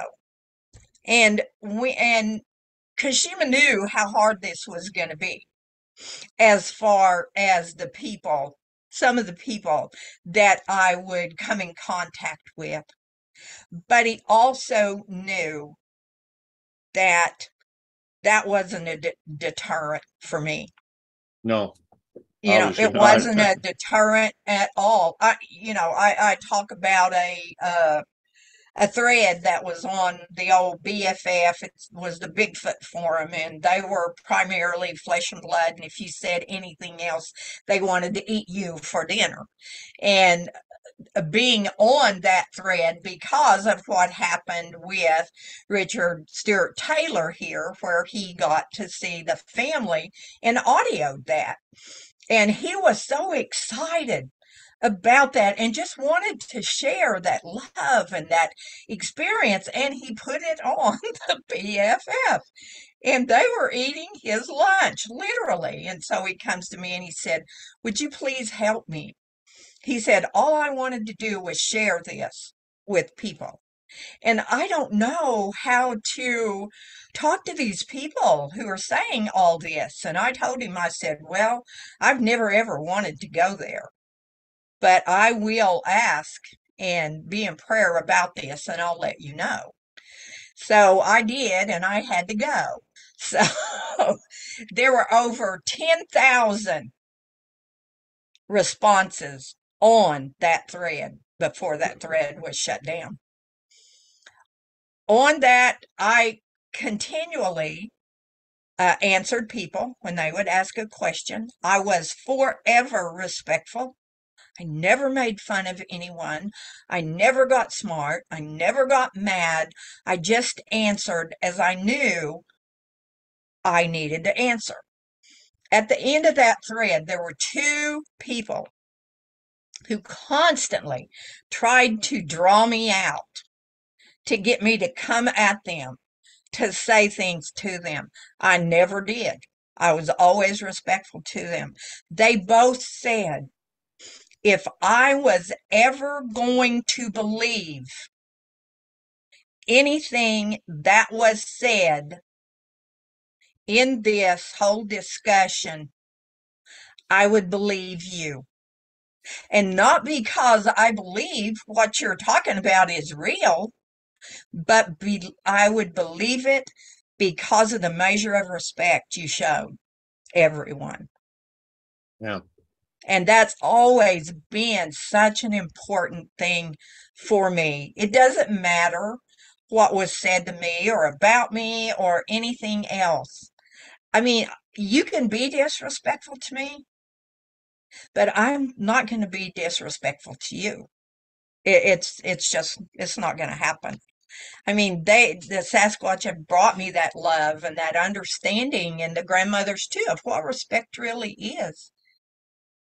And if I'm disrespectful to somebody else, I'm disrespectful to myself. And I don't want to do that. And you're also going into that place of judgment and that vibration of disrespect and judgment and stuff, which you don't want to do. No. Yeah. Well, we're still kicking the doors open of perception and Yes. acceptance of the paranormal. And I want everybody to remember that we had this thing called the Spanish Inquisition, and we had this thing called the Portuguese and the Italian Inquisition, and it went to France and to and at the end of it, that was going on. That was where they take people who were Jews, and they would kill them or kick them out, and if they were Muslims, they'd kill them or kick them out. But then they got into doing that they took anybody who was paranormal or had psychic abilities or was even just playing around with earth energy, like what a witch is a little bunch of herbs with a thread around it. That's what a witch is. So it's just the herbalist and the naturopaths and stuff like that. They would take them and they would kill them in the front of everybody, in front of the church, in front of the village. And those stories, and they were doing that year after year, 400 years that went on. And so to this day, you still have a generational trauma. When something is paranormal, this shock goes through people. And it's life or death for them to say, no, that's not real. No, that can't happen. No, that's not true. They have to do that because to them, it's life or death on the subconscious level. And this is like a huge trauma is being lifted. Yes. And that's what's going on now. It's like now we have everybody's doing paranormal investigations and psychic this and psychic that, and there's psychic schools, and which is really a good thing because we were a pretty deep hole far away from our natural roots. We were in a deep hole and covered up. So we are. Thank you, the rock people. Thanks to Sasquatch Yes. people. And Yeah. thanks to the Star Nations too, because Yes. that's becoming mainstream. Sasquatch are now becoming mainstream. Psychic healing, psychic phenomena is becoming mainstream. Near-death experience is becoming mainstream. And each one of these things gives us more possibility, more love, more connection, more light, more Right. consciousness. Right. It Yeah. does. I guess we're going to have to wrap up because you've gone over, Ma. Yeah. I gotta go give him a shot. So should we just wrap the show up on? Yeah. Yep. I think so. I think we've done. Stick a fork in it. Call it done. Yeah, we've done Okay. a lot We've done a lot. today. Okay, that was a good show. Okay, so Yeah. on behalf of Fort Cunningham and the world's handsomest man, Frank Oliver Baines, and our special co-host, she's like a regular co-host, so like Ma Cobbler, Arla Colette Williams, whatever. My name is. Whatever. She's the mother of pork and beans. I am the Yeah. Anyway, wild woman. the wild woman of pork and beans. Oh my God. Queen Anyway, Mother, wild woman of the woods. yeah, Julie Scott said so. thanks to everybody for coming on. Thanks to everybody for watching, and we'll see you again. I think on June 1st with your friend Ginger. there. Don't we have? Yeah, we have Ginger Lockwood. You definitely have to be on that one, Mom. Yep. Ginger's coming up. All the energy. We had her on like a couple years ago, and she just keeps having experiences every week. Yep, she does. Well, It's they're right amazing. there, with her. So, yeah, Ginger and I have been friends for a long time. We've camped a lot I wanted to talk about together. my arch. I forgot to say this. Remember, Brian, when I showed you that arch that I have in my yard where it's they changed it. Awesome. I can't believe they changed it. So I went out there. I was thinking about it. I had a really good connection to him today. And I went out there and looked at it. And this thing just would arch and it was stuck onto the fence, right? They had it webbed on the fence. What they did is they took it and made an S out of it. So they took a part of it and then bent it down and stuck that on the fence. So it actually goes like a S, laying on its side. It's fabulous. That's cool. Oh, awesome. Totally. See, they're right outside your door. They took the fence and put their finger in it and pulled it out. You couldn't stick a pipe in the fence and pull it out. You know what I mean? Because they bent the fence like this far. By the way, amazing. By the way, everybody, like and subscribe to the Pork and Bean Show. Tell your friends about it, and join the group. We've got a good group. Yeah. Check out. Yeah, a safe place to share. That's only if you like the Sasquatch. If you don't, then there's plenty of other Sasquatch, which is the Monsterville. Go join the Monstervilles. And also subscribe to my YouTube channel, which is has every episode of the Pork and Bean Show edited, and a bunch of my videos and the teachings from RE and my guys. And your book. Well, hold on. My YouTube channel is called Sasquatch BC: The True Story. And my book is a Sasquatch story, My Life with the Clan of RE, and you can get that on Amazon.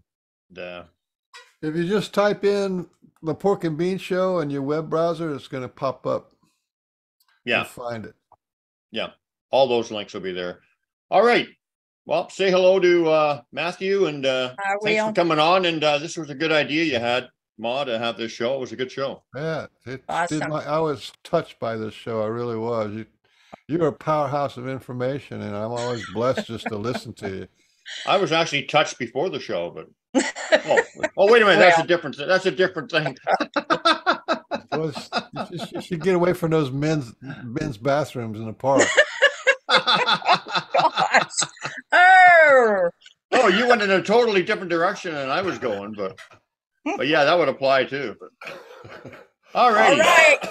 Bye. See everybody. Thank you all for coming. Bye-bye.